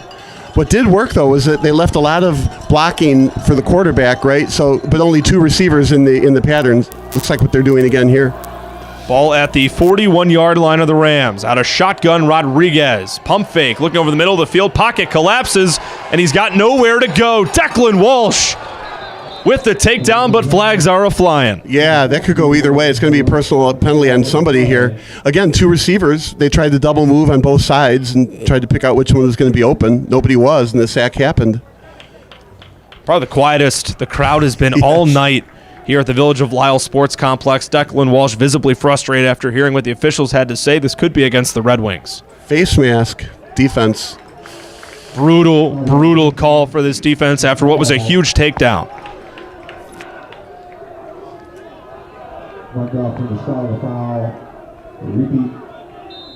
Be a repeat of the down. Ball at the DePaul 38. Meanwhile, the clock did run a little bit, so we're we're about at the 3-minute mark-ish. There we have it again. More company in the backfield with Rodriguez. 1 receiver on each side of the field. He drops back, some good blocking here, going to take a shot. Looking for Peavy, one-on-one coverage in and out of the hands. Fantastic one-on-one defense played there by Dominic Tamala. This time he gets the best of DePaul star wide receiver. I feel like the next play they need to run is this deep slant down the middle. What they did, again, double moves down the sidelines. They got receivers on both sides. It's a cover 2 defense, right? So both receivers going downfield are also blanketed by a safety each. But if one of the receivers can break back into the middle behind the linebackers, there is no safety there. So I think I would run essentially the same play, but one of those receivers has cut across the middle, and he's got enough time to make the throws. Now they're back to the 5 receiver set. And nobody in the backfield with Rodriguez, 2nd and 13. Clock stop, 2:46 to go here in the final quarter. 4 being brought by Bennett, and they get into the backfield quick. Rodriguez having to play some impromptu football, looking far side of the field, pass incomplete. Once again, looking for Peavy, unable to connect. It is 3rd and long. Yeah, anybody but Peavy would be like, oh, darn it, you should have caught it. But, Peavy is such a sure-handed receiver. You're like, well, you're allowed to, I don't want to use the word drop one, because from here it looked like it was dropped, but from there it was a tough catch, no doubt. But now we're 3rd and long. So now they're in a spot where they got to either get it on this pass, right, or half of it now and half of it on 4th down. They're down to 2 plays here, down to touchdown, 2.5 minutes to go. I mean, the time is starting to run out on DePaul here. The Red Wings have the Rams cornered right where they want them. 3rd and 13 from the 38-yard line. Rodriguez, plenty of time to work. Rolls out, looking far side. Pass complete, and hard hit. Wait, no, it's picked off. An INT. And it's going to be taken back for 6. Martin Radgowski, 3rd interception for the Bennett defense. My eyes deceived me, Bob. I thought that was a completed pass, but instead, the Red Wings have put this ball game away surely. It was completed to Radgowski. There you go. And what a great guy to run it back, right? He got more yards on that interception than he had running all day today, probably, right? But you said it. They put the game away with that one. With about 2.5 minutes to go, down 2 scores. This game's over. And if it holds, the Red Wings will take the division title here in 2024. And Martin Radgowski laying out right in front of the 45-yard line on the Bennett sideline. 2 interceptions, playing a bit banged up after getting hit hard in the second quarter. He has been an impact player on both sides of the ball as the point after is good. Brains work fast, and I was just like you. I thought that was completed for a 1st down. It was 3rd and 13, so they had to make a longer pass, and that's where Radgowski was able to hang out and then cut it off and go the rest of the way. And Radgowski is a terrific runner. There was a couple of times when it looked like he was going to get tackled, but he understands how to go through the gaps between the tacklers and follow his blocking, and he got through there, and it was a great run back. 2 pick sixes in this game. It's the 2nd time the Red Wings have had 2 pick sixes in a game this season. You look back to the St. Viator game in Week 4 here at home, in a game that they won by 7. Defense wins championships, and defense has surely won Bennett a handful of games this season. I think you had like the Stats LLC website in front of you on that one. Wow, the 2nd time this year. And that was a game, too, where Cooper Kmet, the younger brother of Chicago Bears tight end Cole Kmet, starting under center for St. Viator. He had a fantastic game. He threw for over 300 yards, but the Red Wings defense had him covered for 2 defensive touchdowns, and you see it here again tonight against another extremely talented quarterback in Juju Rodriguez. Over 20 passing touchdowns, over 2,000 yards in the air. But this Bennett defense tonight, Bob, they've made him look uncomfortable early and often. Well, defense has been the name of this game. Yeah, 2 touchdowns the other direction. I was here for that St. Viator game, right? And we were wondering, is Cole Kmet here somewhere? But that was the game when they were in Indianapolis, so we figured they were at the hotel or something. But that was Friday. The game was Sunday. So it's possible, but we didn't see him.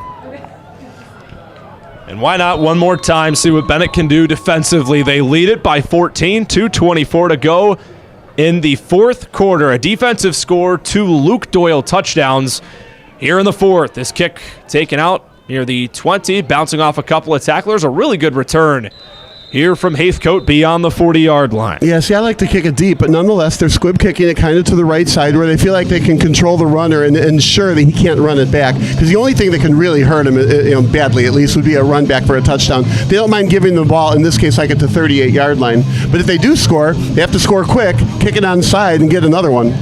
And and that's going to be a tall order for DePaul. DePaul's got to be, on the depressed side. This entire unit, Bob, you're looking at all the pressure that's been applied consistently. 3 interceptions out of the secondary. There really is no weak spot, especially tonight. And a Bennett defense that, they've run up against a couple of tough opponents here the last 2 weeks. They allowed 62 points to Nazareth on the road a week ago. Quite the response from the unit here in the final week of the regular season. You hit that on the head. Quite the response from the unit, right? It'll be Rodriguez, ball at the 42 out of shotgun, rolling to his right. Everyone in the backfield immediately. It'll be a design screen pass completed to Haithcote. Past the 45 is wrestled down out in front of midfield on his own sideline. That was a good open field tackle. I mean, if that tackle didn't happen, there was 10 or 20 more yards until he got to the next tackler. And it was also a well-designed screenplay. Another quiet crowd. You can hear the pin drop almost as if they're trying to listen and hear what the referee is saying. I would say it's a good silence. I don't know really if those exist, but this is a Bennett crowd that's been super energetic all night, and this is their biggest lead of the game, a 14-point lead. We're under 2 minutes, and like you said, Bob, I think we're just more or less anticipating what is to be said here from the officials is you now even see over on the Bennett sideline as well, their coaching staff wanting to know, hey, what the heck's going on here? Appears nothing, all good. Potentially just respotting the ball. Pat New getting an explanation. Out near midfield, nobody joining Juju Rodriguez in the DePaul backfield. There you have it again, looking up. It's that offensive line. See how that offensive line came up slower that time? They weren't looking for enough offsides. They had to reset the clock. That may have been a part of it as well. We're at 2:08 to go in the fourth quarter. Our scoreboard operator, Scott Mayernick, always on the ball here. And Rodriguez, once again, having to evade pressure, looking to let it fly down the middle of the field. He does, turning his receiver around every which way. Jack West was wide open, but that one falls incomplete. Yeah, it looked like he didn't pick the ball up in time. When the throw gets made, the receiver isn't yet looking at the ball. So when the ball is in the air, now he starts to turn back. He just didn't pick up the ball soon enough, therefore couldn't adjust. It looked like he had plenty of time to adjust to get to the ball, but obviously just didn't pick it up yet. 3rd and 4 from the 42. Exactly 2 minutes until the clock hits 0 here at the Village of Lisle Sports Complex. A fantastically exciting game until maybe now. It has kind of gotten out of hand, largely in part to the highly explosive passing game of the Bennett offense and a pick six yet again as well. A delayed give up the middle to Haithcote. Here on 3rd and 4, it's more than enough to get the first down as this Rams offense enters Bennett territory. I like those draw plays. When you have 5 receivers, there's a lot of defenders on the outside with a safety or 2 behind them, and so unless that front 4 gets that runner, you're up against just maybe one linebacker. It's something we haven't seen a lot of today. On the ground, we'll see what happens here. The air we go. Rodriguez yet again surveying, going through his progressions. Evades Walsh, lets it fly, near side of the field to the end zone, caught. Touchdown Rams. In on the reception is Justin Sterner. Now, it's not exactly a Hail Mary, but obviously a long pass for a touchdown. You get the extra point here and you kick your onside kick. I mean, they're not out of it yet. There's a minute and a half, minute 28 to be exact. This is that passing offense that we mentioned a lot off the air before the game, and once we got on the air in the first half, and we're seeing it here, it was a one-score game, 90 seconds to play. The point after very important here on the attempt, and surely an onside kick to come. Boy, that return for a touchdown that Rudkowski made, I call it an empty net touchdown, is now the difference in the game. Snap and hold are good, as is the kick from McHugh. Not over yet, 31-24. Yeah, I think it will be after the onside kick. So, I mean, the betting is, Bennett's going to pick the ball up. But wouldn't it be exciting if DePaul gets it? They'd be at midfield, a minute and a half to go with the electric arm of Juju Rodriguez. But in all probability, Bennett's going to get the ball and be able to run it out. I would feel really guilty, Bob, because after that pick six, we said, surely this will end the game. Right. Not sure if you're one for a broadcaster's jinx. I know I have different opinions on it, but I would feel bad for the Red Wing faithful. Yeah, well, I believe in your crystal ball, so I think you probably got it on that touchdown. So it probably did seal the game, but it is still an exciting finish with an onside kick to go. It's the Red Wing special teams unit, the one to break out onto the field first.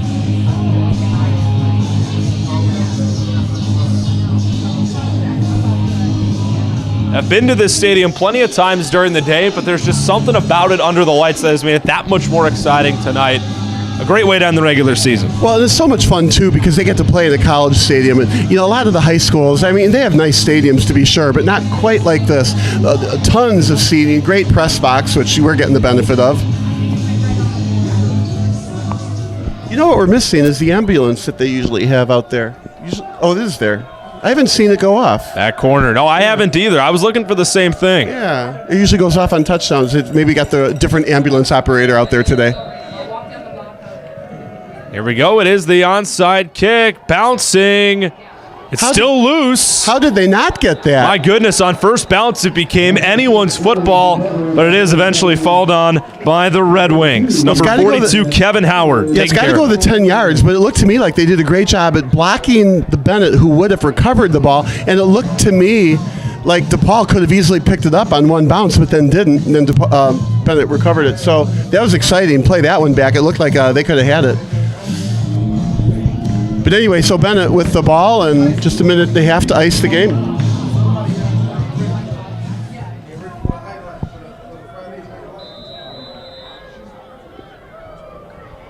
So DePaul with 2 timeouts left. It'll be a give to Radkowski. 2 interceptions for him today defensively. Haven't seen him as much on the ground game. Not much of a gain there, and an immediate timeout taken by the Rams.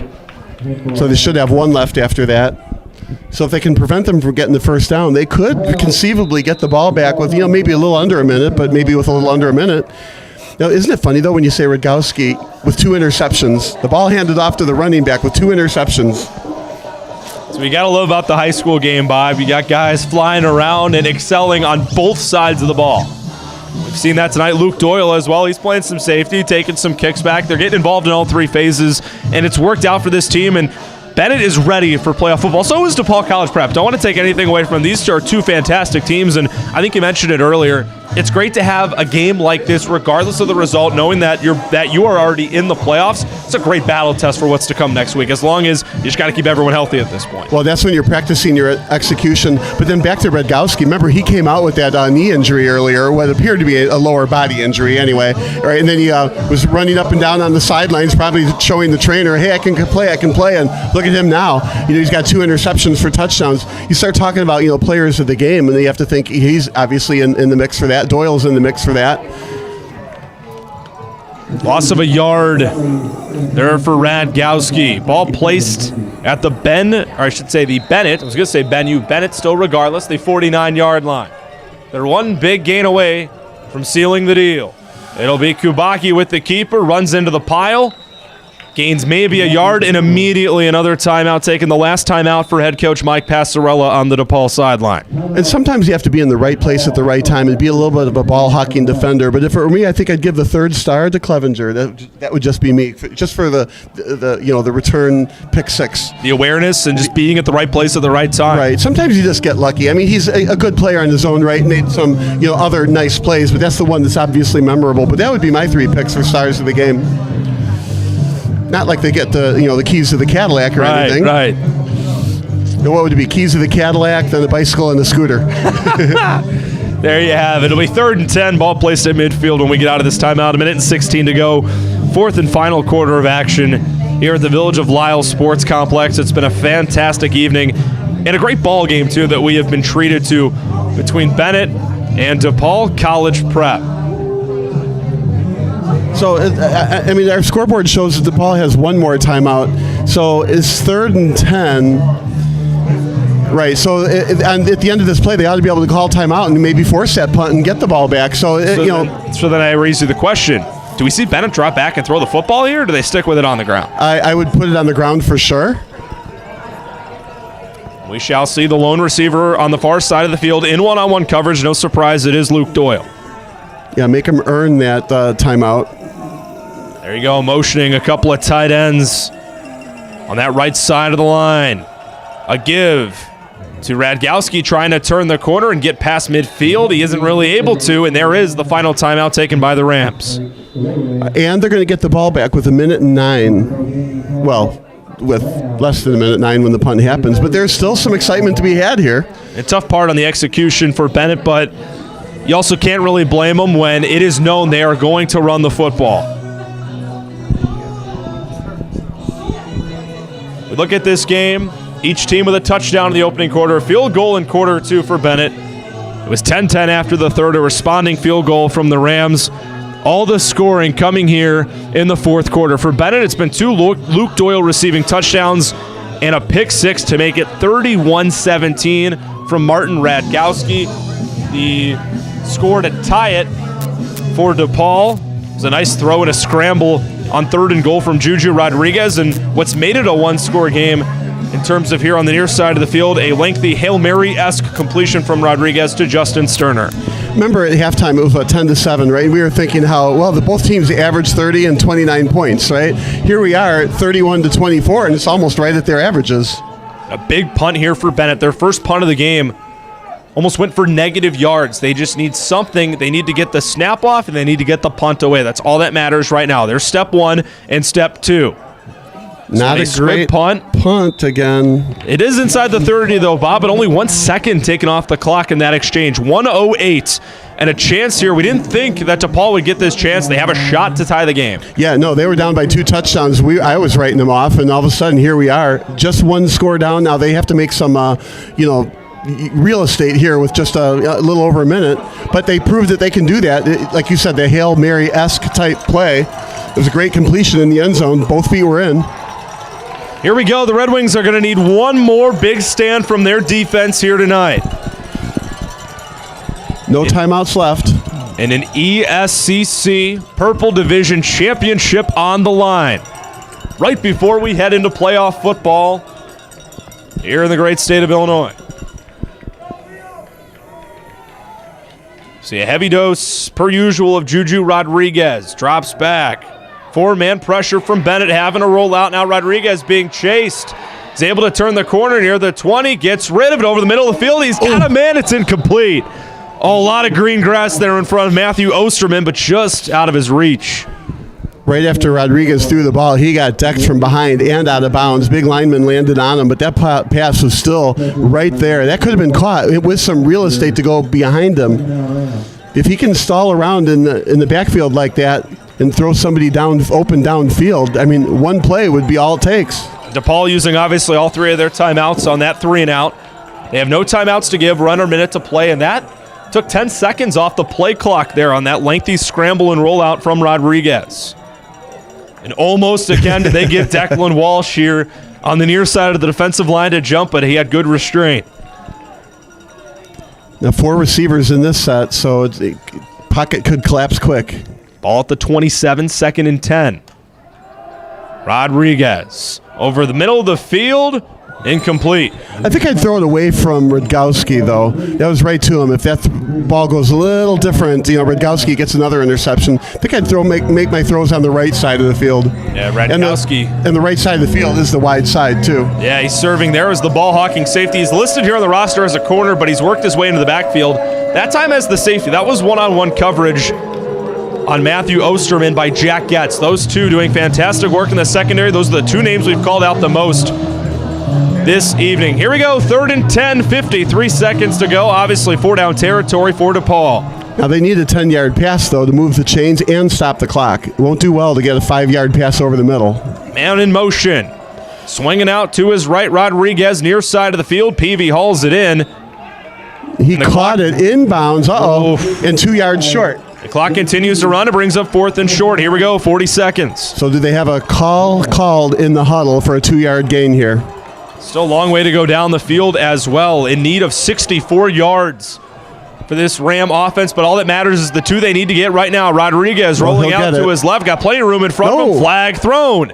So we'll see on this long run as he gets beyond midfield. And another flag as Rodriguez was shoved out at the end of the play by Daniel Flores. Well, maybe they'll offset, but what an unfortunate holding call that would have put 4th down and 12 instead of 4th and 2. But maybe that penalty on the other side will offset. They'll get another 4th and 2 attempt. And we had one penalty that was a little bit more questionable on the DePaul side after a fair catch waved by the punt returner in the first half of the Rams, that being number 7, Nicholas Haithcote. But that could be an even more questionable and tough penalty to take on the Bennett side late in the 4th quarter in the final minute. Yeah, that's what it was. So holding one way, they're offsetting, personal foul on the other. So we should have 4th and 2. We got to replay that down would be what I'm seeing. A lot of time off the clock there. We're at 21 seconds to go. Yeah, this is where the yardage, I mean, if you get a receiver flying downfield, just hold on to him. Clock runs. You lose some yardage and maybe a first down, but don't lose the touchdown. Now they have what looks like a punt returner back there, a very, very deep safety. So that'll eliminate the deep slant. Looks like it's going to be a first down. You have to figure that one out. Holding? Wow. Yeah, I don't get that. I guess there is a little bit of precedence on the personal foul, I guess. And a fresh set of downs when DePaul Prep needs it the absolute most. Ball at the 41. Rodriguez does have some company in the backfield.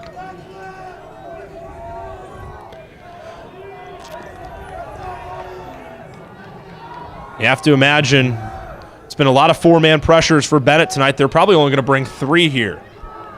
Putting more emphasis on the back 8. No, they are going to bring 4. Moving up through the pocket. Rodriguez able to get away from Walsh for momentarily. Still on his feet.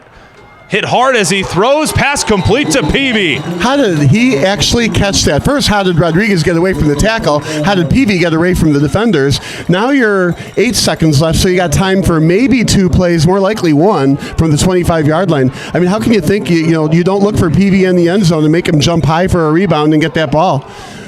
If they make it quick, they can get run a 6-second play, and maybe they got 2 shots into that end zone. But one thing's for sure, you can't get tackled in the middle of the field, and you can't get sacked.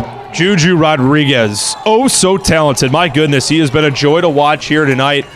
And despite having 3 interceptions back against the wall, as many times you can imagine, this team was down 31-14, or 31-17, I should say, pardon me, with around 4 minutes to go. And here they are with 9-ish seconds, 8 seconds to play. And they're inside the Bennett 30, a chance to have a shot at the end zone to force overtime. And the kind of game you would expect between 2 teams that are ranked, 1 apart. Remember, they're both 54.5. Entering this evening's contest, it's only fitting as well that they're playing for a divisional title. Oh, more seconds are put back on the clock. So it's 10 seconds on the clock. They do have time for 2 plays. All comes down to this, folks. Well, I think they're going to get 2 plays. Now, they can't get sacked here.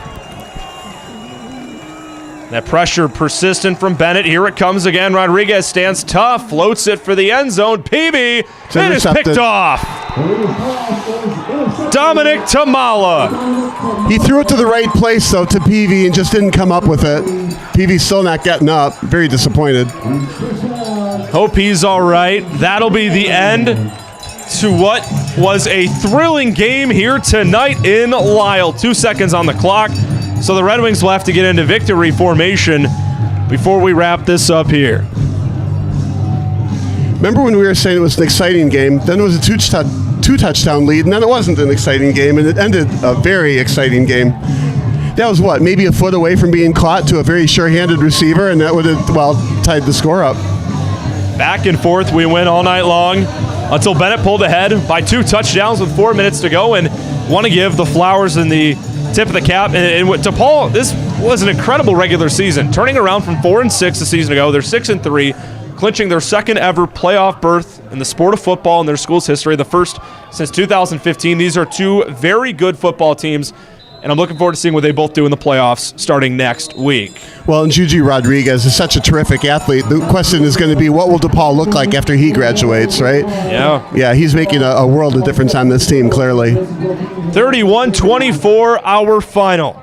Regular season for Bennett. They finished 6-3 overall, undefeated in conference play. They win the ESCC Purple Division Championship, and DePaul finishes 6-3 overall as well, 2-1 in conference play. Before we wrap it up here, Bob, just general takeaways from what was a thrilling game to watch here tonight. Well, it started out slow with good defense, and offenses made some mistakes and went back and forth like that. And then at the end of the game, the last half, what a thrilling game it was. It was a pleasure to be here. Enjoyed working with you. So I'm glad you were here, and what a fun game to watch. Likewise, Bob. It was an absolute pleasure. Bunch of action in the fourth quarter. 2 Luke Doyle touchdowns, a Martin Radgowski pick 6, and it came down to the final play. We still have a post-game interview with Kalia Butler coming up for you in just a few minutes before the rest of our crew here tonight.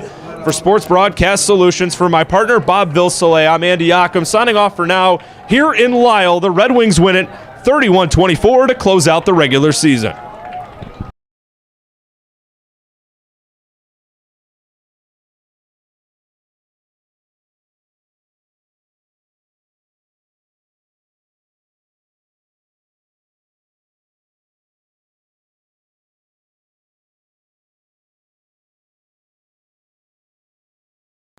Sports Broadcast Solutions is a broadcasting network for everyone. Let SBS broadcast your sporting event. We have experience and can generate excitement and permanent digital memories for your team. Tonight. That time, finally a goal for the Stampede! We have professional videographers using high-definition modern-day cameras, color analysts, and play-by-play announcers with state-of-the-art, classy graphical scoreboards to keep you updated. Plus, we have commercials to advertise your team, club, or sponsor, and us. Plus, we do pregame and postgame interviews. Hi, everybody, and welcome to the postgame show brought to you by Marion Central Catholic. My name's Kyle Smith, but my name doesn't matter. These young ladies matter. It's senior night as the Hurricanes win a battle down the stretch, 48-46. Hi, I'm Carrie Kramer. I swim 50 breast, 50 free, and 100 back. Whatever your sports broadcast needs, we are at sportsbroadcastsolutions.com. Check us out and become part of the digital sporting world. Sports Broadcast Solutions is a broadcasting network for everyone. Instead of spending hundreds or thousands with all these college recruiting sites, let us put together your college highlight reel. For just a fraction of your potential college scholarship and significantly less than these recruiting services, we got this. In addition, we put together highlight reels for teams, including high school, your club team, or travel team. My teammate gave me a great pass, and I just took it. The other team slashed me, took the opportunity, saw where the goalie was weak, and I just shot it there. Solon, O'Connor, and Marsh back on defense, and Marsh gets a blowout. We got a breakaway at 2-0. A shot, and a goal! So 3-3. The power play was officially over. Whatever your sports broadcast needs, check us out at sportsbroadcastsolutions.com. Check us out and become part of the digital world. Sports Broadcast Solutions is a broadcasting network for everyone. We broadcast sporting events for people of all ages, including adult leagues, high school leagues, and kids. Complete with professional-looking graphics, broadcasters, color analysis, and commercials. We do pre- and post-game interviews with the players. In addition, Sports Broadcast Solutions does highlight films, including college recruiting reels, highlight films you'd see on sports news programs, and just simply highlight films for fun. Sports Broadcast Solutions also provides raw footage and live streams if you'd like. Subscribe to us and listen to our professional talk videos about relevant topics in the pro and college ranks. Whatever your sports broadcast needs, contact us at sportsbroadcastsolutions.com and become part of the digital world.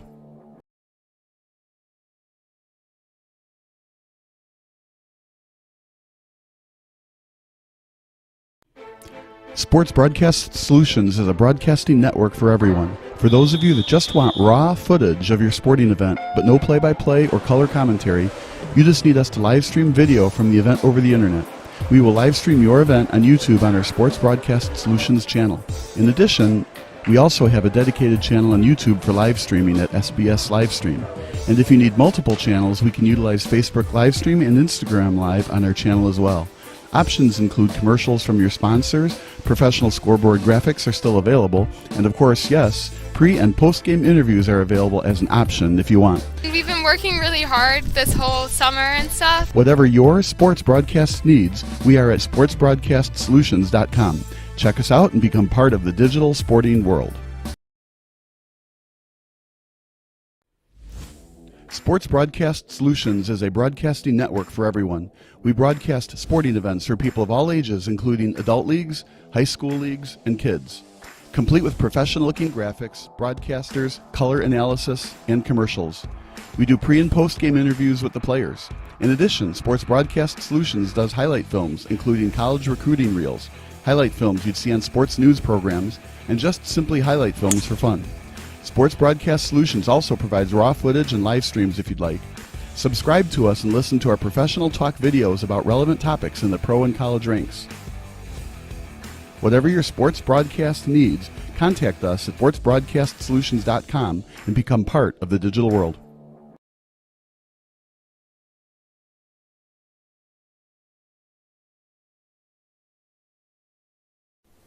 Sports Broadcast Solutions is a broadcasting network for everyone.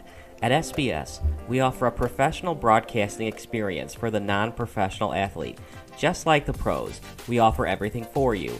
Play-by-play commentary. A no-hitter at Kane County Stadium. 15 strikeouts, 1 walk, 1 error, and that's it. Color commentary, highlight reels, recruiting videos, and much, much more. Unlike our competitors, we zoom in on the action and always have a live scoreboard with a live time code. If you're ready to have your next sporting event feel like CBS Sports, then make sure to call Sports Broadcast Solutions today. Our phone number is 330-957-7653, or you can go online to sportsbroadcastsolutions.com. SBS, a broadcasting network for everyone. Sports Broadcast Solutions is a broadcasting network for everyone. We broadcast sporting events for people of all ages, including adult leagues, high school leagues, and kids. Complete with professional-looking graphics, broadcasters, color analysis, and commercials. We do pre- and post-game interviews with the players. In addition, Sports Broadcast Solutions does highlight films, including college recruiting reels, highlight films you'd see on sports news programs, and just simply highlight films for fun. Sports Broadcast Solutions also provides raw footage and live streams if you'd like. Subscribe to us and listen to our professional talk videos about relevant topics in the pro and college ranks. Whatever your sports broadcast needs, contact us at sportsbroadcastsolutions.com and become part of the digital world.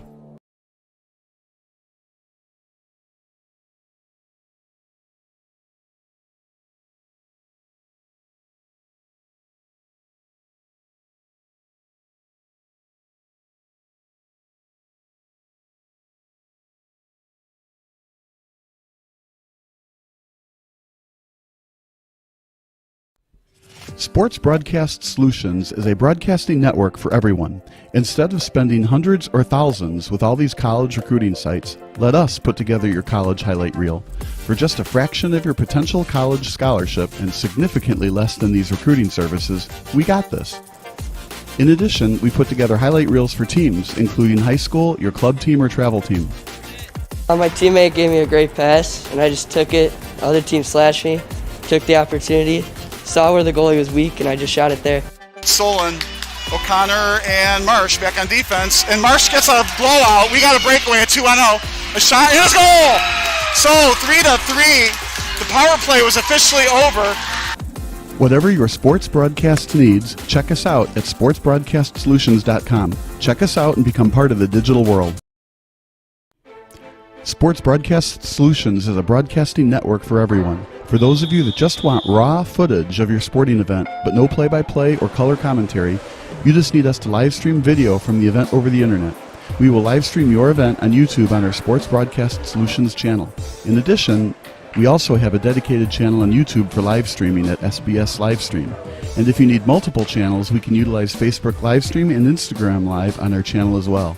Options include commercials from your sponsors, professional scoreboard graphics are still available, and of course, yes, pre- and post-game interviews are available as an option if you want. We've been working really hard this whole summer and stuff. Whatever your sports broadcast needs, we are at sportsbroadcastsolutions.com. Check us out and become part of the digital sporting world.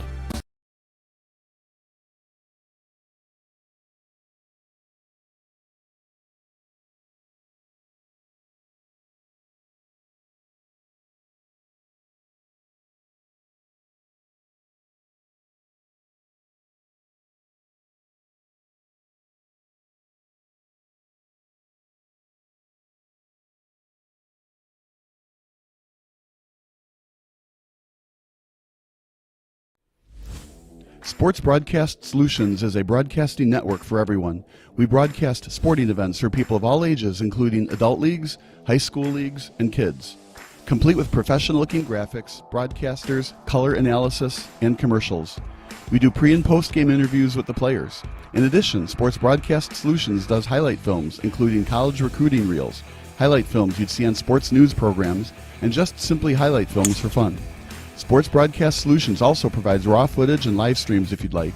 Subscribe to us and listen to our professional talk videos about relevant topics in the pro and college ranks. Whatever your sports broadcast needs, contact us at sportsbroadcastsolutions.com and become part of the digital world.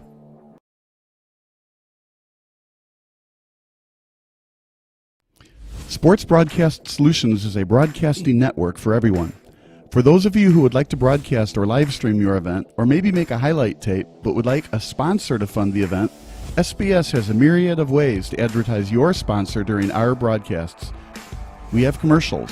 We have on-air reads by the announcers. Albatross Physical Therapy and Wellness specializes in pain-free. We have graphics. And we have watermarks. Finally, Sports Broadcast Solutions can create a commercial for you or your sponsor. Whatever your sports broadcast needs, we are at sportsbroadcastsolutions.com. Check us out and become part of the digital sporting world.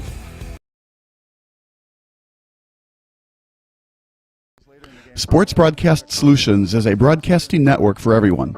Let SBS broadcast your sporting event. We have experience and can generate excitement and permanent digital memories for your team. Tonight. That time, finally a goal for the Stampede! We have professional videographers using high-definition modern-day cameras, color analysts, and play-by-play announcers with state-of-the-art, classy graphical scoreboards to keep you updated. Plus, we have commercials to advertise your team, club, or sponsor, and us. Plus, we do pregame and postgame interviews. Hi, everybody, and welcome to the postgame show brought to you by Marion Central Catholic. My name's Kyle Smith.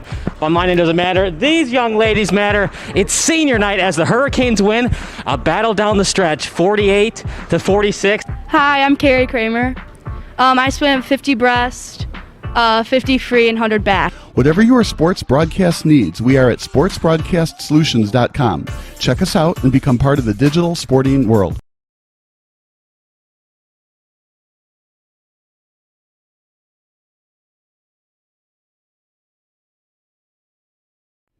Sports Broadcast Solutions is a broadcasting network for everyone.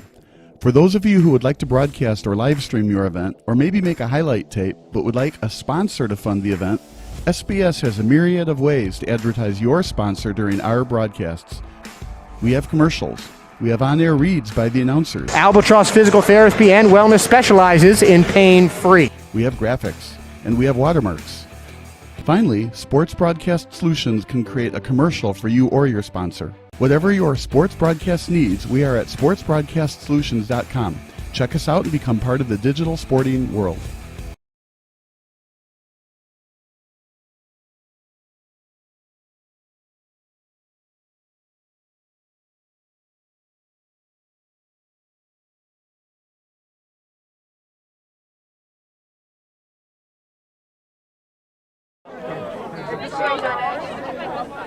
Welcome into the post-game show. I'm Clea Butler. Alongside me is Luke Doyle. Luke, you're walking away with a division title today. How excited are you? Yeah, it means everything to us. We worked so hard for this goal, and for it to come true, it's really amazing. 2 touchdowns on the night. What were you seeing? What were your opportunities that were just presenting themselves? Well, the O-line did a great job blocking, and Ryan was putting the ball right where he wanted. And other wide receivers, they stepped up because Luke Wilds was out tonight, which was a big piece. And they stepped up, and that was really good for us. Playoffs coming next. How do you guys prepare for that? Yeah, just 1 week at a time. Whoever's in front of us, we're going to go get them. So. A senior night today, big crowd, a lot of energy. How are you feeling? Yeah, our seniors mean a lot to us. They showed leadership in the offseason for sure, and they mean everything to us. It's going to hurt to see them go, but we're going to hold on to them for now. Well, best of luck. Thank you so much. Thank you.